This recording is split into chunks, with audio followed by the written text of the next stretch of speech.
ನೀನು ಉಪವಾಸ ಮಾಡಿ ಒಂದು ಆಶೀರ್ವಾದನ ತೊಗೊಬೇಕು ಅನ್ನೋದನ್ನು ಬೈಬಲಲ್ಲಿ ಎಲ್ಲೂ ಬರೆದಿಲ್ಲ. ಕೆಲವರು ಹೇಳ್ತಾರೆ ನೋಡಿ, ಯಾಕೋ ನನಗೆ ಯಾವುದೂ ಕೆಲಸನೇ ಆಗಿಲ್ಲ, ಒಂದು 3 days ಫಾಸ್ಟಿಂಗಲ್ಲಿ ಇರೋಣ ಅಂತಿದ್ದೀನಿ. ಸೊ ಏನಾದರೂ ಕೆಲಸ ಆಗಬೇಕು ಅಂದರೆ ಏನು ಮಾಡಬೇಕು? You have to take 3 days fasting. That means you are a slave. So Yesu ಸ್ವಾಮಿ ತನ್ನ ಬಗ್ಗೆ ತಾನೇ ಇಂಟ್ರಡಕ್ಷನ್ ಕೊಟ್ಕೊಳ್ತಾರೆ. ನಾನಪ್ಪ, ಹಲೋ, ಇಟ್ಸ್ ಮೀ, ನಾನು ಯೇಸು, ಭಯಪಡಬೇಡ. ಇವತ್ತು ಯೇಸುನ ಇಟ್ಟೆ ಭಯ ಹಾಕಿಸ್ತೀವಿ. ಯೇಸುನೇ ಹೇಳ್ತಾರೆ ನಾನು, ಭಯಪಡಬೇಡ. ನಾವೇನು ಹೇಳ್ತೀವಿ? ಯೇಸು ಅಂದರೆ ಭಯ ಇರಬೇಕು. ಯೇಸುನೇ ಹೇಳ್ತಾರೆ ನಾನು, ಭಯಪಡಬೇಡ. ಯಾವುದನ್ನ ಎತ್ಕೊಳ್ಳೋಣ? By I don't need 10 commandments. 10 commandments, ದಶಾಜ್ಞೆಗಳು ನನಗೆ ಯಾಕೆ ಬೇಡ? ಅದು ಮಾಡು, ಇದು ಮಾಡು, ಅದು ಮಾಡು, ಇದು ಮಾಡು, ಇದು ಮಾಡು, ಇದು ಮಾಡು ಅಂತ ಹೇಳ್ಬೇಕಾದಂಥ ಅವಶ್ಯಕತೆ ಇಲ್ಲ. ಯಾಕಂದರೆ ಏನೆಲ್ಲ ಮಾಡಬೇಕು ಮಾಡಿಸೋರೆ ನಾನು ಒಳಗೆ ಬಂದ್ಬಿಟ್ರಿ ಇವಾಗ. ಅದಕ್ಕೆ ಹೊಸ ಒಡಂಬಡಿಕೆಯಲ್ಲಿ ಈಗ 10 commandments ಇಲ್ಲ. ಇಲ್ಲಿ ಬಂದಂಥ ಮತ್ತು ಆನ್ಲೈನಲ್ಲಿ ನನ್ನನ್ನು ನೋಡ್ತಾ ಇರುವಂಥ ಎಲ್ಲರನ್ನ ಯೇಸು ಕ್ರಿಸ್ತನ ನಾಮದಲ್ಲಿ ನಿಮ್ಮನ್ನು ಆಹ್ವಾನಿಸ್ತೇನೆ. ಈ ದಿನದಲ್ಲೂ ಸಹ ಪವಿತ್ರಾತ್ಮನು ನಮ್ಮೊಂದಿಗೆ ಮಾತನಾಡಲಿ. ನಾವು ಯಾವಾಗಲೂ ದೇವರು ಒಳ್ಳೆಯವರು ಅಂತ ಮಾತಾಡ್ತೀವಿ. ಆದರೆ ಕೆಲವರು ಏನು ಹೇಳ್ತಾರೆ ಅಂದರೆ ಯಾವಾಗಲೂ ಅಲ್ಲ ಅಂತ ಹೇಳ್ತಾರೆ. ಆದರೆ ದೇವ್ರ ವಾಕ್ಯ ಹೇಳುತ್ತೆ ಆತನು ಪ್ರೀತಿ ಸ್ವರೂಪಿ ಅಂತ. God is love. I mean right. Okay, ನಮ್ಮ ಜೀವಿತದಲ್ಲಿ 3 ಕಾರ್ಯಗಳನ್ನು 3 ಬಗ್ಗೆ ಚೆನ್ನಾಗಿ ತಿಳ್ಕೊಬೇಕು. 1 ಗಾಡ್, 2ನೇದು ಹೂ ವಿ ಆರ್, ನಾವು ಯಾರು, 3ನೇದು ಸೈತಾನನು, ಅವನ ಕಾರ್ಯಗಳು ಕ್ರಿಯೆಗಳು ಏನು ಅಂತ. ಸೊ ಸತ್ಯವೇದದಲ್ಲಿ ನಾವು ನೋಡ್ತೀವಿ, ಯೋಬನು ಭಾಳ ಒಳ್ಳೆಯವನು. ಹೆಂಗೆ? ಭಾಳ ಒಳ್ಳೆಯವನು. ಅವನಿಗೆ ಅವನ ಬಗ್ಗೆ ಗೊತ್ತಿತ್ತು, ಹೂ ಈ ವಾಸ್ ಅನ್ನೋದು ಅವನಿಗೆ ಗೊತ್ತಿತ್ತು. ಅವನು ಹೇಳ್ತಾನೆ, ದೇವರೇ ನಾನು ನೀತಿವಂತನು, ಭಾಳ ಸಹಾಯ ಮಾಡಿದ್ದೀನಿ, ವಿಧವೆಗಳು ಕೊಟ್ಟಿದ್ದೀನಿ, ಅನಾಥರು ಕೊಟ್ಟಿದ್ದೀನಿ, ನಾನು ಅದು ಮಾಡಿದ್ದೀನಿ, ಇದು ಮಾಡಿದ್ದೀನಿ ಅಂತೆಲ್ಲ ಅವನ ಬಗ್ಗೆ ತಿಳ್ಕೊಂಡಿದ್ದಾನೆ. ಆದರೆ ಒಂದು ಸ್ಟೇಟ್ಮೆಂಟ್ ಅವನೇನು ಹೇಳ್ತಾನೆ ಅಂದರೆ, ದೇವ್ರು ಕೊಟ್ಟರು, ದೇವ್ರು ತೊಗೊಂಡ್ರು. ಅಂದರೆ ಇವನ ಬಗ್ಗೆ ಗೊತ್ತಿತ್ತು, ಆದರೆ ದೇವ್ರ ಬಗ್ಗೆ ಗೊತ್ತಿರಲಿಲ್ಲ. Price the lord. ಸೊ ನಾವು ಒಂದೊಂದು ಚೆನ್ನಾಗಿ ತಿಳ್ಕೊಬೇಕು, ಯಾವುದು ದೇವ್ರು ಮಾಡೋದು, ಯಾವುದು ಸೈತಾನನ ಕಾರ್ಯಗಳು. ಸೊ ನಮ್ಮ ಲೈಫಲ್ಲಿ ಯಾವುದೆಲ್ಲ ಎಡವಟ್ಟಾಗುತ್ತೋ, ಯಾವುದೆಲ್ಲ ನಮ್ಗೆ ಲಾಸ್ ಆಗುತ್ತೋ, ಯಾವುದೆಲ್ಲ ಆಗಿಲ್ವೋ ಅದಕ್ಕೆಲ್ಲ ನಾವು ದೇವರು ಅಂತ ಹೇಳ್ತೀವಿ. ಆದರೆ ದೇವರು ಆತನ ಗುಣಾತಿಶಯಗಳಲ್ಲಿ ಯಾವತ್ತೂ ಬದಲಾವಣೆ ಆಗೋದೇ ಇಲ್ಲ. Price the lord. ಸೊ ಹೋದ ವಾರನೂ ನಾವು ಯಾರು ಅಂತ ಮಾತಾಡಿದೆ. ಇವತ್ತು ಸಹ ನಮ್ಮ ಸ್ವಾರೂಪ್ಯ, ನಾವು ದೇವರ ಸ್ವಾರೂಪ್ಯದಲ್ಲಿ ಸೃಷ್ಟಿ ಮಾಡಲ್ಪಟ್ಟಿದ್ದೇವೆ. We are the image of God ಅನ್ನೋದನ್ನು ಇವತ್ತು ಸಹ ಕೆಲವೊಂದು ಕಾರ್ಯಗಳನ್ನು ನಾವು ನೋಡೋಣ. Praise the Lord. ಯೋಬನು ಏನು ಹೇಳ್ತಾನೆ ಅಂದರೆ, ದೇವ್ರು ಕೊಟ್ಟರು, ದೇವರು ತೊಗೊಂಡ್ರು ಅಂತ ಹೇಳ್ತಾನೆ. ಮತ್ತೆ ಅವನೇನು ಹೇಳ್ತಾನೆ ಅಂದರೆ, ಅಯ್ಯಯ್ಯೋ ನಾನು ಗೊತ್ತಿಲ್ಲದೆ ಹೇಳ್ಬಿಟ್ಟೆ ಅಂತ ಹೇಳ್ತಾನೆ. ಸೊ ಅವನು ಮಾಡಿದ ತಪ್ಪನ್ನು ಅವನು ಒಪ್ಕೊಂಡ. ಆದರೆ ಇವತ್ತು ಕ್ರೈಸ್ತರು ಏನು ಮಾಡ್ತಾ ಇದ್ದಾರೆ ಅಂದರೆ, ಯೋಬನ ಮನ ತಿರುಗಿದ್ರು ಸಹ ಇವತ್ತು ಅನೇಕರು ಪ್ರೀಚರ್ ಮನ ತಿರುಗ್ತಾಯಿಲ್ಲ. ಏನಕ್ಕೆ ಅಂದರೆ, ಅವ್ರೇನು ಹೇಳ್ತಾರೆ ಅಂದರೆ, ದೇವರೇ ಕೊಡೋದು, ದೇವರೇ ತಗೊಳ್ಳೋದು, ದೇವರೇ ನಮ್ಮನ್ನು ಸಂತೈಸೋದು, ದೇವರೇ ನಮ್ಮನ್ನು ಒಡೆಯೋದು ಅಂತ. ಈ ರೀತಿ ದೇವರ ಬಗ್ಗೆ ಒಂದು ತಪ್ಪಾದ ಅಭಿಪ್ರಾಯಗಳು ಇವತ್ತು ಜನರಿಗುಂಟು. ಅನೇಕರು ಈ ರೀತಿ ಹೇಳ್ತಾರೆ, ದೇವರೇ ಕಾಯಿಲೆಗಳನ್ನು ಕೊಡೋದು ಅಂತ ಹೇಳ್ತಾರೆ. ನಾವು ಸತ್ಯವೇದದಲ್ಲಿ ನೋಡ್ತೀವಿ, ಯೇಸು ಕ್ರಿಸ್ತನು 3.5 ವರ್ಷ ಈ ಲೋಕದಲ್ಲಿ ಸೇವೆ ಮಾಡಿದ್ರು. ಎಷ್ಟು ವರ್ಷ? 3.5 years ಮಿನಿಸ್ಟ್ರಿ ಮಾಡಿದ್ರು. ಲಕ್ಷಾಂತರ ಜನರನ್ನು ಗುಣಪಡಿಸಿದ್ರು. ಆದರೆ ಎಲ್ಲೂ ಒಂದು ಕಡೆಯೂ ದೇವರೇ ಕಾಯಿಲೆ ಕೊಟ್ಟರು ಅಂತ ಎಲ್ಲೂ ಇಲ್ಲ. ಎಲ್ಲಾದರೂ ನೋಡಿದ್ದೀರಾ? ಯೇಸು ಸ್ವಾಮಿ ಒಬ್ಬನಿಗೆ ಸಿಕ್ನೆಸ್ ಕೊಟ್ಟರು, ಕಾಯಿಲೆ ಕೊಟ್ಟರು ಅಂತ ಎಲ್ಲಾದರೂ ನೋಡಿದ್ದೀರಾ? ಎಲ್ಲೂ ಇಲ್ಲ.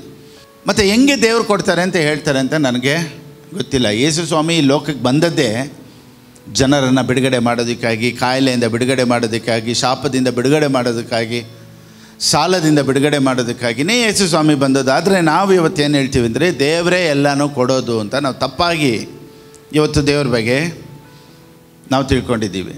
ಇನ್ನು ಕೆಲವರು ಏನು ಹೇಳ್ತಾರೆ ಅಂದರೆ, ಇಲ್ಲ ಪಾಸ್ಟರ್, ದೇವರೇನೋ ಒಳ್ಳೆಯವರೇ, ದೇವರು ಅಂದರೆ ಯೇಸು ಸ್ವಾಮಿ ಏನೋ ಒಳ್ಳೆಯವರೇ, ಆದರೆ ಈ ತಂದೆ ಆದ ದೇವರು ಇದ್ದಾರಲ್ಲ ಹಳೆ ಒಡಂಬಡಿಕೆಯಲ್ಲಿ, ಅವ್ರಿಗೆ ಸ್ವಲ್ಪ ಕೋಪ ಅಷ್ಟೇ ಅಂತ. ನಾನೇನೇನು ಹೇಳ್ತೀನಿ ಅಂದರೆ, ನೋಡಿ, ಯೋಹಾನನು ಬರೆದ ಪುಸ್ತಕ 14ನೇ ಅಧ್ಯಾಯ 9ನೇ ವಾಕ್ಯ. The book of John chapter 14 verse 9. ನನ್ನನ್ನು ನೋಡಿದವನು ತಂದೆಯನ್ನು ನೋಡಿದ್ದಾನೆ, ನಮಗೆ ತಂದೆಯನ್ನು ತೋರಿಸೆಂದು ನೀನು ಹೇಳುವುದು ಹೇಗೆ? ಯೇಸು ಸ್ವಾಮಿ ಏನು ಹೇಳ್ತಾರೆ? ನನ್ನನ್ನು ನೋಡಿದವನು ತಂದೆಯನ್ನು ನೋಡಿದ. ಯೇಸು ಸ್ವಾಮಿ ಎಲ್ಲಾದರೂ ಕಾಯಿಲೆ ಯಾರಿಗಾದ್ರೂ ಕೊಟ್ರ? ಸೊ ತಂದೆನೂ ಕೊಡಲ್ಲ.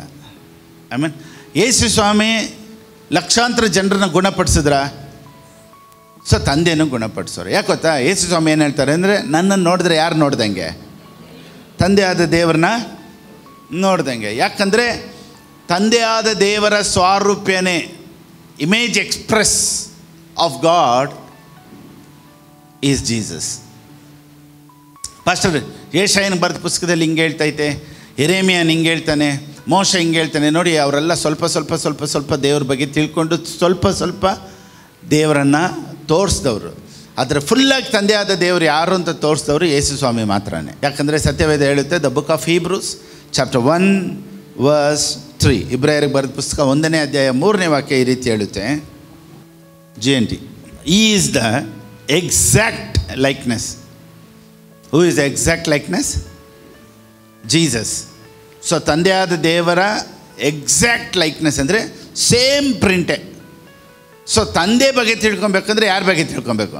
ಯೇಸು ಸ್ವಾಮಿ ಬಗ್ಗೆ ತಿಳ್ಕೊಬೇಕು. ಯೇಸು ಸ್ವಾಮಿ ಎಲ್ಲಾದರೂ ಯಾರನ್ನಾದರೂ ನಾನು ಗುಣ ಮಾಡಲ್ಲ, ಕಾಯಿಲೆ ಹಂಗೆ ಇರಲಿ, ನೀನು ಹೆಂಗಾದರೂ ಸಾಯಿ, ಎಲ್ಲಾದರೂ ನನ್ನ ಕಡೆ ಹೇಳಿದಾರ?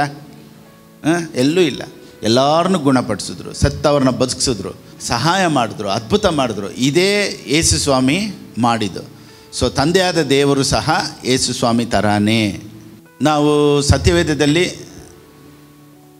3 ಬಗ್ಗೆ ಚೆನ್ನಾಗಿ ತಿಳ್ಕೊಬೇಕು. 1, ದೇವ್ರು ಯಾರು, 2ನೇದು ನಾವ್ಯಾರು, 3ನೇದು ನಮಗೆ ಶತ್ರು ಯಾರು. ಈ 3 ಬಗ್ಗೆ ನಾವು ಚೆನ್ನಾಗಿ ತಿಳ್ಕೊಬೇಕು. ನಮ್ಮ ಬಗ್ಗೆ ಹೆಂಗೆ ಪಾಸ್ಟರ್ ತಿಳ್ಕೊಳ್ಳೋದು ನೋಡಿ, ಸತ್ಯವೇದ ಅನ್ನೋದು ಕನ್ನಡಿ ಇದ್ದಂಗೆ. ಬನ್ನಿ ಓದೋಣ. ಯಾಕೋಬನಿಗೆ ಬರೆದ ಪುಸ್ತಕ 1ನೇ ಅಧ್ಯಾಯ 22ರಿಂದ ಓದೋಣ. The book of James chapter 1:22. ಯಾವನಾದರೂ ವಾಕ್ಯವನ್ನು ಕೇಳುವವನಾದರೂ ಅದರ ಪ್ರಕಾರ ನಡೆಯದಿದ್ದರೆ ಅವನು ಕನ್ನಡಿಯಲ್ಲಿ. ಸೊ ವಾಕ್ಯ ಅಂದರೆ ಯಾವುದು? ಕನ್ನಡಿ. ಎಲ್ಲರೂ ಹೇಳಿ, ವಾಕ್ಯ ಅಂದರೆ ಕನ್ನಡಿ. So Satyaveda is like A mirror. ಇಂಗ್ಲೀಷಲ್ಲಿ ಈ ರೀತಿ ಹೇಳುತ್ತೆ, he is like a man looking at his own face in a mirror. ನೋಡಿ, word and mirror both are connected. ಈಗ ನಾರ್ಮಲಾಗಿ ಒಂದು ಕನ್ನಡಿ ಇದೆ ಅಂತ ಇಟ್ಕೊಳ್ಳಿ. ಆ ಕನ್ನಡಿಯಲ್ಲಿ ನಾವು ನೋಡಿದಾಗ ನಾವು ಹೆಂಗಿದ್ದೀವಿ ಅಂತ ತೋರಿಸುತ್ತೆ. ಸತ್ಯವೇದ ಎಂಬ ಕನ್ನಡಿಯಲ್ಲಿ ನಾವು ಹೇಗಿರಬೇಕು ಅಂತ ತೋರಿಸುತ್ತೆ. 2 ಕನ್ನಡಿಗೆ ವ್ಯತ್ಯಾಸ ಏನು ಗೊತ್ತಾ? ಈ ಕನ್ನಡಿ ನಾನು ಹೆಂಗಿದ್ದೀನಿ ಅಂತ ತೋರಿಸುತ್ತೆ, ಈ ಕನ್ನಡಿ ನಾನು ಹೆಂಗಿರಬೇಕು ಅಂತ ತೋರಿಸುತ್ತೆ. ಆಮೇಲೆ ಸೊ ಇವತ್ತು ಪಾಸ್ಟರ್ ನಾನು ತುಂಬ ಹೊಡೆದೋಗಿದ್ದೀನಿ, ತುಂಬ ಕಷ್ಟ, ತುಂಬ ನೋವು, ತುಂಬ ದುಃಖ, ನಾನು ಕಷ್ಟದಲ್ಲಿದ್ದೀನಿ, ನಾನು ಹಂಗಿದ್ದೀನಿ, ನಾನು ಹಿಂಗಿದ್ದೀನಿ. ನೋಡಿ, ನಾವು ಹೆಂಗಾದರೂ ಇರ್ಬೋದು, ಆದರೆ ನಾವು ಯಾರು ಅಂತ ಚೆನ್ನಾಗಿ ತಿಳ್ಕೊಬೇಕು. ಆಮೇಲೆ ನಾವು ಹೆಂಗೆ ಇದ್ರೂ ನಾವು ಯಾರು ಅಂತ ಚೆನ್ನಾಗಿ ತಿಳ್ಕೊಬೇಕು. ಈಗ ಆದಿಕಾಂಡ ಬರೆದ ಪುಸ್ತಕ 1ನೇ ಅಧ್ಯಾಯ 27-28 ಓದೋಣ. The book of Genesis chapter 1:27-28. ಹೀಗೆ ದೇವರು ಮನುಷ್ಯನನ್ನು ತನ್ನ ಸ್ವಾರೂಪ್ಯದಲ್ಲಿ ಉಂಟು ಮಾಡಿದನು. God created man in his own image. ಎಲ್ಲ ಗಂಡು ಹೆಣ್ಣು ಯಾರ ಇಮೇಜು? God's image. ಯಾಕೆ? The book of 1 John chapter 3:1. 1 ಯೋಹಾನನ ಬರೆದ ಪುಸ್ತಕ 3ನೇ ಅಧ್ಯಾಯ 1ನೇ ವಾಕ್ಯ. ದೇವರ ಮಕ್ಕಳೆಂಬ ಹೆಸರನ್ನು ನಮಗೆ ಕೊಡುವುದರಲ್ಲಿ ತಂದೆಯು ಎಂಥ ಪ್ರೀತಿಯನ್ನು ನಮ್ಮ ಮೇಲೆ ಇಟ್ಟಿದ್ದಾನೆ ನೋಡಿರಿ. ನಾವು ಆತನ ಮಕ್ಕಳಾಗಿದ್ದೇವೆ. ಆಗಿದ್ದೇವೆ. ಎಲ್ಲರೂ ಹೇಳಿ, ಆಗ್ತೀವಾ? ಆಗಿದ್ದೇವಾ? ಯಾರು ಆಗಬೇಕು ಅಂತ ಟ್ರೈ ಮಾಡಬೇಡಿ, ನಾವೆಲ್ಲ ಆಗಿದ್ದೀವಿ. I mean we are already children of God. ನೋಡಿ, ಸತ್ಯವೇದ ಒಂದು ಸತಿ ಏನು ಹೇಳುತ್ತೋ ಅದೇ ನಾವು. ಇವತ್ತು ಪರಿಸ್ಥಿತಿ ಹೆಂಗಾದರೂ ಇರ್ಬೋದು, ಇವತ್ತು ಪರಿಸ್ಥಿತಿ ಒಂದು ವೇಳೆ ಮೋಸವಾಗಿರ್ಬೋದು, ಆದರೆ ಸತ್ಯವೇದ ಏನು ಹೇಳುತ್ತೋ ಅದೇ ನಾವು. ಎಕ್ಸೋಡಸ್ 19:6 ವಿಮೋಚನೆ ಕಂಡ ಬರೆದ ಪುಸ್ತಕ 19:6. ನೀವು ನನಗೆ ಯಾಜಕ ರಾಜ್ಯವೂ ಪರಿಶುದ್ಧ ಜನವೂ ಆಗಿರುವಿರಿ. ಆಗ್ತೀರಾ? ಆಗಿರುವಿರಿ ಅನ್ನ. ಸೊ ಆಗಿದ್ದೀರಾ, ಇದ್ದೀರಾ ಅನ್ನೋದೇ ಸತ್ಯವೇದ. ಪಾಸ್ಟರ್ ಯಾವ ಗುರುತೂ ಅದ್ರ ಬಗ್ಗೆ ಏನು ಕಾಣಿಸ್ತಾ ಇಲ್ವಲ್ಲ ಅಂದರೂ ನಾವು ಅದೇ. ಸೊ ಇವತ್ತು ನಮ್ಮ ಬಗ್ಗೆ ನಾವು ಸ್ವಲ್ಪ ತಿಳ್ಕೊಳ್ಳೋಣ. ನಾನು ನೀವು ಯಾರು ಅಂತ ಸ್ವಲ್ಪ ತಿಳ್ಕೊಳ್ಳೋಣ. Praise the lord. You shall be to me a kingdom. You shall be, you are going to become ಅಲ್ಲ, ಯು ಆರ್. ಇವಾಗ ಒಂದು ಉದಾಹರಣೆ ನೋಡಿ. ಈಗ ಒಂದು ಕೋಪವಾದಂಥ ನಾಯಿ, ಅದೇನು ಹೇಳ್ತಾರೆ, ಫೆರೋಷಿಯಸ್ ಡಾಗ ನೋಡಿ. ನನಗೆ ಗೊತ್ತಿರೋರು ಒಬ್ರು ಹಂಗೆ ಒಂದು ಚಿಕ್ಕ ಮರಿ ತೊಗೊಂಬಂದ್ರು. ಇಷ್ಟಿತ್ತು. ಅವ್ರು ಹೇಳ್ಬೇಕಾದ್ರೆ, ಅವ್ರು ಕೊಡ್ಬೇಕಾದ್ರೆ ಏನು ಹೇಳಿದ್ರು ಗೊತ್ತಾ, ಇದು ತುಂಬ ಕೋಪ ನಾಯಿ ಅಂತ.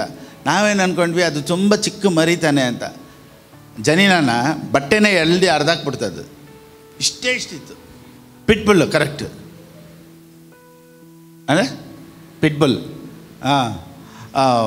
ಆ ಪಿಟ್ಬುಲ್ಲು, ಈ ರಾಟ್ ವೀಲರು, ಇದೆಲ್ಲ ನೋಡಿ ಹಂಗೆ ಹಿಡಿದ್ಬಿಟ್ರೆ, ಹಿಂಗೆ ಹಿಡಿದ್ಬಿಟ್ರೆ ಬಿಡೋದೇ ಇಲ್ಲ. ಸೊ ಅದು ನೋಡಿದಾಗ ಹೆಂಗಿತ್ತು ಅಂದರೆ ಚಿಕ್ಕದಾಗಿತ್ತು. ಆದರೆ ಅವ್ರು ಏನು ಹೇಳ್ಕೊಟ್ರು ಗೊತ್ತಾ, ಇದು ದೊಡ್ಡದಾಗ್ತಾ ತುಂಬ ಡೇಂಜರು, ಇದಕ್ಕೆ ಚೆನ್ನಾಗಿ ಕಟ್ಟಾಕಬೇಕು, ಯಾರೂ ಹತ್ರ ಹೋಗಬಾರ್ದು, ಇದು ಕಚ್ಚಿಬಿಡುತ್ತೆ ಅಂತ. ಈಗ ನಾವು ನೋಡಿದಾಗ ಹಿಂಗೆ ಅನಿಸುತ್ತೆ, ಅದು ಆ ಥರ ಕಾಣಿಸಲ್ವಲ್ಲ. ನಾನೇನು ಹೇಳ್ತೀನಿ, ಆ ಥರ ಕಾಣಿಸಲ್ಲ. ಆದರೆ ಬೆಳೆದ್ರೆ ಒಂದು ಸತಿ ಹಿಡಿದ್ರೆ ಅರ್ಧ kg ಮಾಂಸ ಬರುತ್ತೆ. ಹೆಂಗೆ ಗೊತ್ತು? ಅದನ್ನು ನೋಡಿದ್ರೆ ಇನ್ನೂ ಹೆಂಗಿದೆ, 2 ತಿಂಗಳು ಮರಿ, ಆದರೆ ಅದು ಕಚ್ಚಿದ್ರೆ ಅರ್ಧ kg ಮಾಂಸ ಬರುತ್ತೆ. ಹೆಂಗೆ ಗೊತ್ತಾಗುತ್ತೆ 2 ತಿಂಗಳು ಮರಿಯಲ್ಲಿ? ಏನೋ ಗೊತ್ತಾಗುತ್ತಾ? ಮತ್ತು ಹೆಂಗೆ ಕಚ್ಚುತ್ತೆ ಅಂತ ಹೇಳ್ತೀವಿ?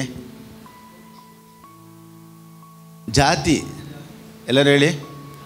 ಆ ಥರ ನೀವು ಆ ಜಾತಿ. ನಾನು ನೀವು ಯಾವ ಜಾತಿ ಗೊತ್ತಾ? ದೇವ್ರ ಜಾತಿ. ಇವಾಗ ಒಂದು ವೇಳೆ ಕಚ್ಚಕ್ಕೆ ಬರದೇ ಇರ್ಬೋದು, ಅಥವಾ ನಾನು ತುಂಬ ಸೈಲೆಂಟಿಗಿರ್ಬೋದು, ಆದರೆ ನೀನು ದೇವ್ರ ಜಾತಿ. ಇವಾಗ ನೋಡಿ, ಇವಾಗ ಇಲ್ಲಿ ಒಂದು 500 ರೂಪಾಯಿ ಇದೆ, ಓಕೆನಾ? ಇವಾಗ ಇದು ಎಷ್ಟು?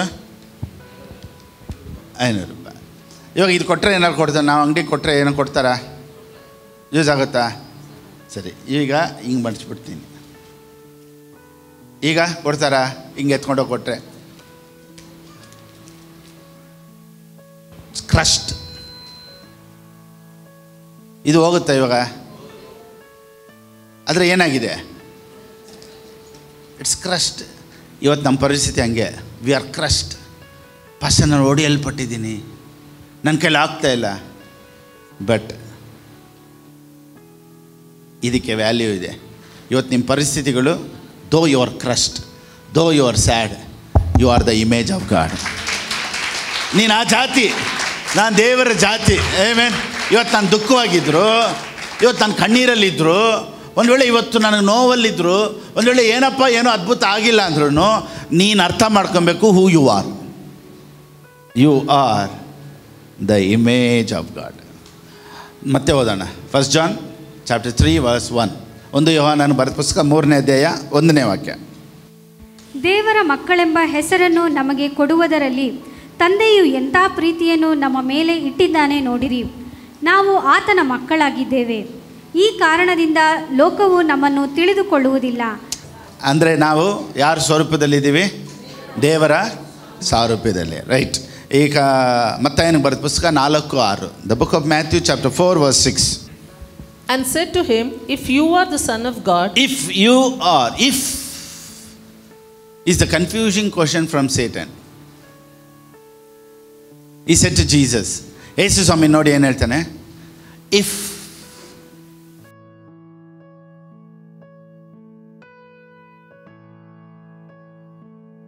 ದೇವರ ಮಗನಾಗಿದ್ದರೆ, ಸೈತಾನನಿಗೆ ಗೊತ್ತಿಲ್ವಾ ದೇವರ ಯೇಸು ಸ್ವಾಮಿ ಯಾರಂದು ಗೊತ್ತಿಲ್ವಾ? But confusion. ಇಫ್ ಅಂದಿದ ತಕ್ಷಣ ನಿಜವಾಗ್ಲೂ ದೇವರ ಮಗನ ಇಲ್ವಾ ಅನ್ನೋ ಕನ್ಫ್ಯೂಷನ್ ಬಂದುಬಿಡ್ತೈತೆ. ನೋಡಿ, ಯಾವಾಗಲೂ ಐ ಆಮ್ ಬ್ಲೆಸ್ಡ್ ಅಂದಿದ ತಕ್ಷಣ ನಮ್ಮ ಒಳಗಡೆ ಒಂದು ಕನ್ಫ್ಯೂಷನ್. ನಿಜವಾಗ್ಲೂನಾ? ಯು ಆರ್ ಹೀಲ್ಡ್ ಅಂದಿದ ತಕ್ಷಣ ನಮ್ಮ ಒಳಗಡೆ ಕನ್ಫ್ಯೂಷನ್. ಸೈತಾನನ ತರದ್ದು ಏನು ಗೊತ್ತಾ? ಫಸ್ಟು ಎಲ್ಲರಿಗೂ ಆಗುತ್ತೆ, ನಿನಗಾಗಲ್ಲ. So Satan's one biggest scheme is making you confused. He is asking Jesus, if ದೇವರ ಮಗನಾಗಿದ್ದರೆ ಸೊ ನಾನು ಯಾತಕ್ಕಾಗಿ ಕರೆಯಲ್ಪಟ್ಟಿದ್ದೀನಿ, ನನ್ನ ಉದ್ದೇಶ ಏನು, ಈ ಲೋಕಕ್ಕೆ ನಾನು ಏನಕ್ಕೆ ಬಂದಿದ್ದೀನಿ, ನಾನು ದೇವ್ರಿಗಾಗಿ ಅದು ಮಾಡಬೇಕು ಇದು ಮಾಡಬೇಕು ಅಂದಾಗ ನಮ್ಮ ಒಳಗಡೆ ಒಂದು ಕನ್ಫ್ಯೂಷನ್. ನಿಜವಾಗ್ಲೂ ನಾನು ದೇವ್ರಿಗಾಗಿ ಕರೆಯಲ್ಪಟ್ಟಿದ್ದೀನ, ನಿಜವಾಗ್ಲೂ ನನಗಿದಾಗುತ್ತಾ, ನಿಜವಾಗ್ಲೂ ನನಗೆ ಅದ್ಭುತ ಆಗುತ್ತಾ, ನಾನು ಏನಕ್ಕೆ ಬಂದಿದ್ದೀನಿ ಅದೆಲ್ಲ ನೋಡಿ ಜ್ಞಾಪಕ ಇಲ್ಲದೇ ಮಾಡಿಸ್ಬಿಡ್ತಾನೆ ಸೈತಾನನು. If Satan can destroy the image, ನೋಡಿ ನಾವು ಯಾರು ಅನ್ನೋ ಸತ್ಯ ಸೈತಾನನು ನಮ್ಮಿಂದ ತಪ್ಪಿಸ್ಬಿಟ್ರೆ ನಮ್ಮ ಜೀವನನೇ ಅವನು ಹಾಳು ಮಾಡಿಬಿಡ್ಬೋದು. He doesn't want you to know the truth. ನೋಡಿ, ಸತ್ಯನೇ ಹೇಗಾದರೂ ಪ್ರಕಟಪಡಿಸ್ಬೇಕು, ಹೇಗಾದರೂ ಜನರಿಗೆ ತಿಳಿಸ್ಬೇಕು ಅನ್ನೋದೇ ನನ್ನ ಕಾಲಿಂಗ್. ಒಬ್ಬೊಬ್ರಿಗೆ ಒಂದೊಂದು ಕಾಲಿಂಗ್ ಇರುತ್ತೆ. ನೋಡಿ, ಕೆಲವರು ಮಾಸ್ ಕ್ರೂಸೈಡು ಅಂದರೆ ಮಾಸ್ ಪೀಪಲ್ ಅಂದರೆ ದೊಡ್ಡ ಕ್ರೌಡ್, ದೊಡ್ಡ ಗುಂಪಿರೋ ಜಾಗದಲ್ಲಿ ಅವ್ರು ಮಾತಾಡ್ತಾರೆ. They are called for that.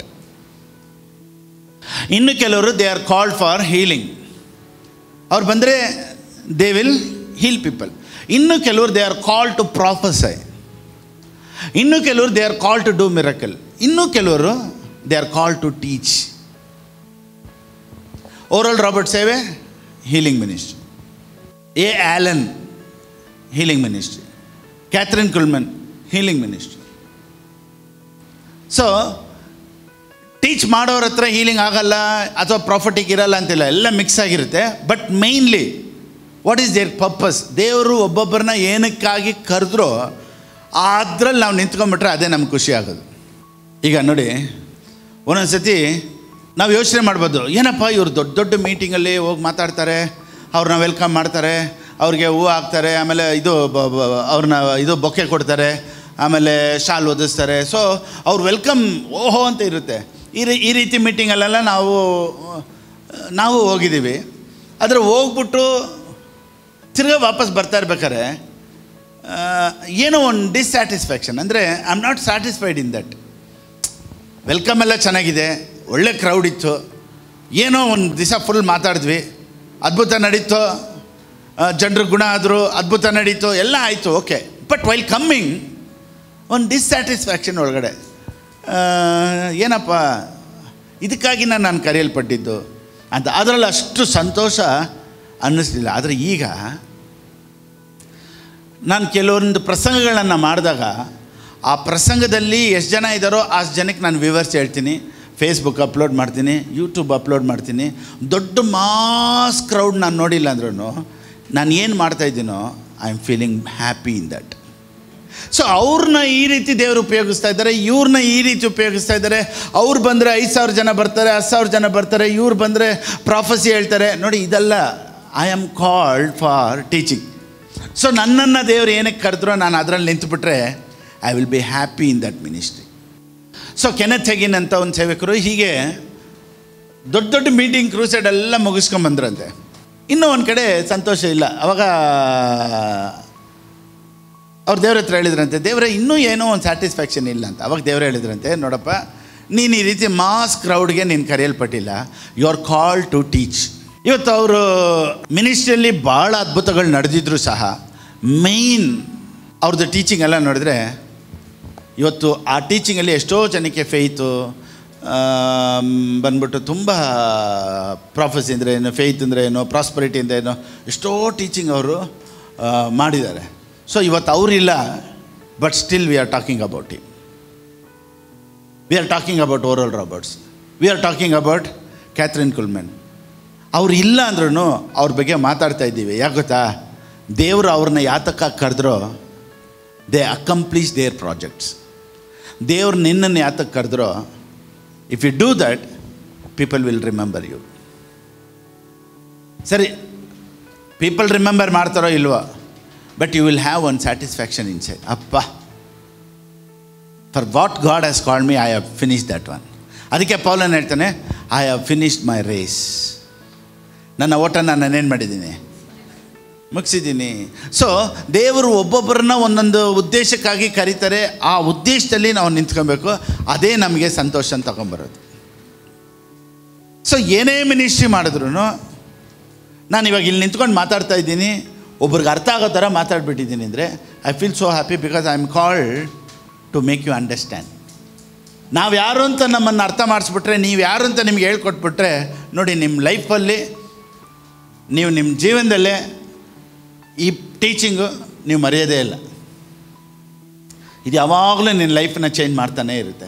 ಇವತ್ತು ನಾನು ಮಾಡುತ್ತಿರುವಂಥ ಈ ಪ್ರಸಂಗ ನಿನ್ನ ಲೈಫನ್ನು ಟರ್ನ್ಔಟ್ ಮಾಡುತ್ತೆ, ನಿನ್ನ ಲೈಫನ್ನು ಚೇಂಜ್ ಮಾಡುತ್ತೆ ಅನ್ನೋದರಲ್ಲಿ ಯಾವ ವಿಧವಾದಂಥ ಸಂದೇಹ ಇಲ್ಲ. ಇಂಗ್ಲೀಷ್ ಮೂವಿಯಲ್ಲಿ ಒಂದು ಜೀಸಸ್ದು ಒಂದು ಫಿಲಮ್ ಎತ್ತಿದ್ರು, ದ ಲಾಸ್ಟ್ ಟೆಂಪ್ಟೇಷನ್ ಅಂತ. ಅದರಲ್ಲಿ ಯೇಸು ಸ್ವಾಮಿ ಲೋಕಕ್ಕೆ ಬರ್ತಾರೆ, ಹುಟ್ಟುತ್ತಾರೆ, ಬೆಳೀತಾರೆ. ಅದರಲ್ಲಿ ಹೆಂಗೆ ಅಂದರೆ ಏನಕ್ಕಾಗಿ ಕರೆಯಲ್ಪಟ್ಟರು ಅದನ್ನು ಮರ್ತು ಬಿಡ್ತಾರೆ. ಎಲ್ಲರೂ ಲೋಕದಲ್ಲಿ ಬಾಳೋದನ್ನು ಅವರು ಯೇಸು ಸ್ವಾಮಿ ನೋಡ್ತಾರೆ. ಈ ಫಿಲಮ್ಗೆ ತುಂಬ ಅಪೋಸ್ ಮಾಡಿದ್ರು, ಆದರೆ ಇದರಲ್ಲಿ ಒಂದು ಸತ್ಯ ಇದೆ, ಓಕೆನಾ. ಇವರು ಎಲ್ಲರೂ ಬಾಳೋ ಥರ ಬಾಳ್ತಾಯಿದ್ರು. ಒಂದು ಏಂಜಲ್, ಒಂದು ದೇವದೂತನ ಹೇಳ್ತಾನೆ, ನೀನು ದೇವರ ಮಗ ಅಲ್ಲ, ನೀನು ಒಂದು ಯೆರೆಮೀಯ, ಏಷಯ್ಯ ಪ್ರವಾದಿ ಇದ್ದಂಗೆ, ನೀನು ಒಂದು prophet. So you can live a normal life ಅಂತ ಆ ದೇವದೂತನು ಏಂಜಲು ಯೇಸು ಸ್ವಾಮಿ ಹತ್ರ ಮಾತಾಡ್ತಾರೆ, ಜೀಸಸ್ ಹತ್ರ ಮಾತಾಡ್ತಾರೆ ಆ ಫಿಲಮಲ್ಲಿ, ಓಕೆನಾ. So you can live a normal life ಅಂತ ಹೇಳಿದಾಗ ಆ ಫಿಲಮಲ್ಲಿ ಯೇಸು ಸ್ವಾಮಿಗೆ ಮದುವೆ ಆಗುತ್ತೆ. ಮದುವೆ ಆಗಿ ಮಕ್ಕಳಿರ್ತಾರೆ. ಅವ್ರ ಹೆಂಡತಿ ಮಕ್ಕಳನ್ನೆಲ್ಲ ಒಂದು ಕಡೆ ಕರ್ಕೊಂಡು ಹೋಗ್ತಾ ಇರ್ತಾರೆ. ಯೇಸು ಈ ಫಿಲಮಲ್ಲಿ ಅದು ಹಂಗೆ ಎತ್ತಿರೋದು ಆ ಪಿಕ್ಚರ್, ಓಕೆನಾ. ಅದಕ್ಕೆ ತುಂಬ ಕ್ರಿಶ್ಚಿಯನ್ಸ್ ಅದನ್ನು ಅಪೋಸ್ ಮಾಡಿದ್ರು, ದ ಲಾಸ್ಟ್ ಟೆಂಪ್ಟೇಷನ್ ಅಂತ. ಸೊ ಹೆಂಡತಿ ಮಕ್ಕಳೆಲ್ಲ ಒಂದು ಕಡೆ ಹೋಗ್ತಾ ಇರ್ತಾರೆ. ಅಲ್ಲಿ ಪೌಲನ್ನು ನಿಂತ್ಕೊಂಡು ಪ್ರೀಚ್ ಮಾಡ್ತಾ ಇರ್ತಾನೆ. ಸೊ ಆಲ್ ದ ಡಿಸೈಪಲ್ಸ್ ಎಲ್ಲ ನೋಡ್ಬಿಟ್ಟು ಯೇಸು ಸ್ವಾಮಿ ಹೇಳ್ತಾರೆ, ನಿನ್ನ ಟೀಚಿಂಗ್ ಹೇಳ್ತೇನೆ, ನಾವು ರಕ್ಷಣೆ ಹೊಂದಿದ್ವಿ, ಇವತ್ತು ಗಾಸ್ಪಲ್ ಮಾತಾಡ್ತಾ ಇದ್ದೀವಿ. ನೀನೇನು ಜೀಸಸ್, ನೀನು ಈ ಥರ ಮದುವೆ ಆಗಿ ಮಕ್ಕಳೆಲ್ಲ ಆಗಿದೆ, ನೀನು ಯಾರಂತ ನಿನಗೆ ಗೊತ್ತಿಲ್ವಾ ಅಂತಲ್ಲ. ಇಲ್ಲ, ನನಗೆ ಗೊತ್ತು, ನಾನು ಒಂದು ಪ್ರಾಫಿಟ್ ಅಂತ. ಸೊ ಅಲ್ಲಿರೋ ಎಲ್ಲ ಡಿಸೈಪಲ್ಸ್ ಹೇಳ್ತಾರೆ, you are not a prophet, you are a son of God. So ಪೌಲನ್ ಹೇಳ್ತಾನೆ, you are not a prophet, you are a son of God. ಅದಕ್ಕೆ ಇಲ್ಲ ನಾನು ಪ್ರಾಫಿಟ್ ಅಂತ. ಅವಾಗ ಪೌಲನ್ ಕೇಳ್ತಾನೆ, ಹೂ ಟೋಲ್ಡ್ ಯು? ಅದಕ್ಕೆ ಯೇಸು ಸ್ವಾಮಿ ಹೇಳ್ತಾರೆ, ದಟ್ ಏಂಜಲ್ ಟೋಲ್ಡ್ ಮೀ ಅಂತ ಜೀಸಸ್ ಹೇಳ್ತಾರೆ. ಸೊ ಅದಕ್ಕೆ ಪೌಲನ್ ಹೇಳ್ತಾನೆ, ಈ is not A angel, is A Satan.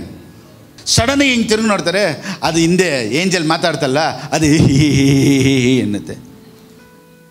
ಹೆಂಗೆ ವಿಲ್ ಆಫ್ ಗಾಡಿಂದ ನಾನು ನಿನ್ನನ್ನು ತಪ್ಪಿಸ್ಬಿಟ್ಟೆ ಅಂತ ಹೇಳಿ ಎನ್ನುತ್ತೆ. ಆ ಫಿಲಮ್ ಹಂಗೆ ಎತ್ತಿರೋದು. ಸೊ ಇಮಿಡಿಯೇಟ್ಲಿ ಯೇಸು ಸ್ವಾಮಿ ಏನು ಮಾಡ್ತಾರೆ, ದೇವ್ರ ಹತ್ರ ಹೋಗ್ಬಿಟ್ಟು, ದೇವರೇ please forgive me, for what purpose I have come to this earth. ನಾನು ಯಾತಕ್ಕಾಗಿ ಬಂದೋ, I have to fulfil that. ನಾನು ಅದನ್ನು ನೆರವೇರಿಸ್ಬೇಕು ದೇವರೇ. ನನಗೆ ಈ ಲೈಫಲ್ಲಿ ನಾನು ಕಳೆದಂಥ ಈ ದಿನಗಳಲ್ಲಿ ವರ್ಷಗಳು ಹೋಯ್ತು, ನನಗೆ ಇನ್ನೂ ಒಂದು ಚಾನ್ಸ್ ಕೊಡು, ಈ ಲೋಕದಲ್ಲಿ ನಿನ್ನ ಚಿತ್ತನ ನಾನು ಮಾಡಬೇಕು ಅಂತ ಹೇಳಿದ ತಕ್ಷಣ immediately will be on the cross.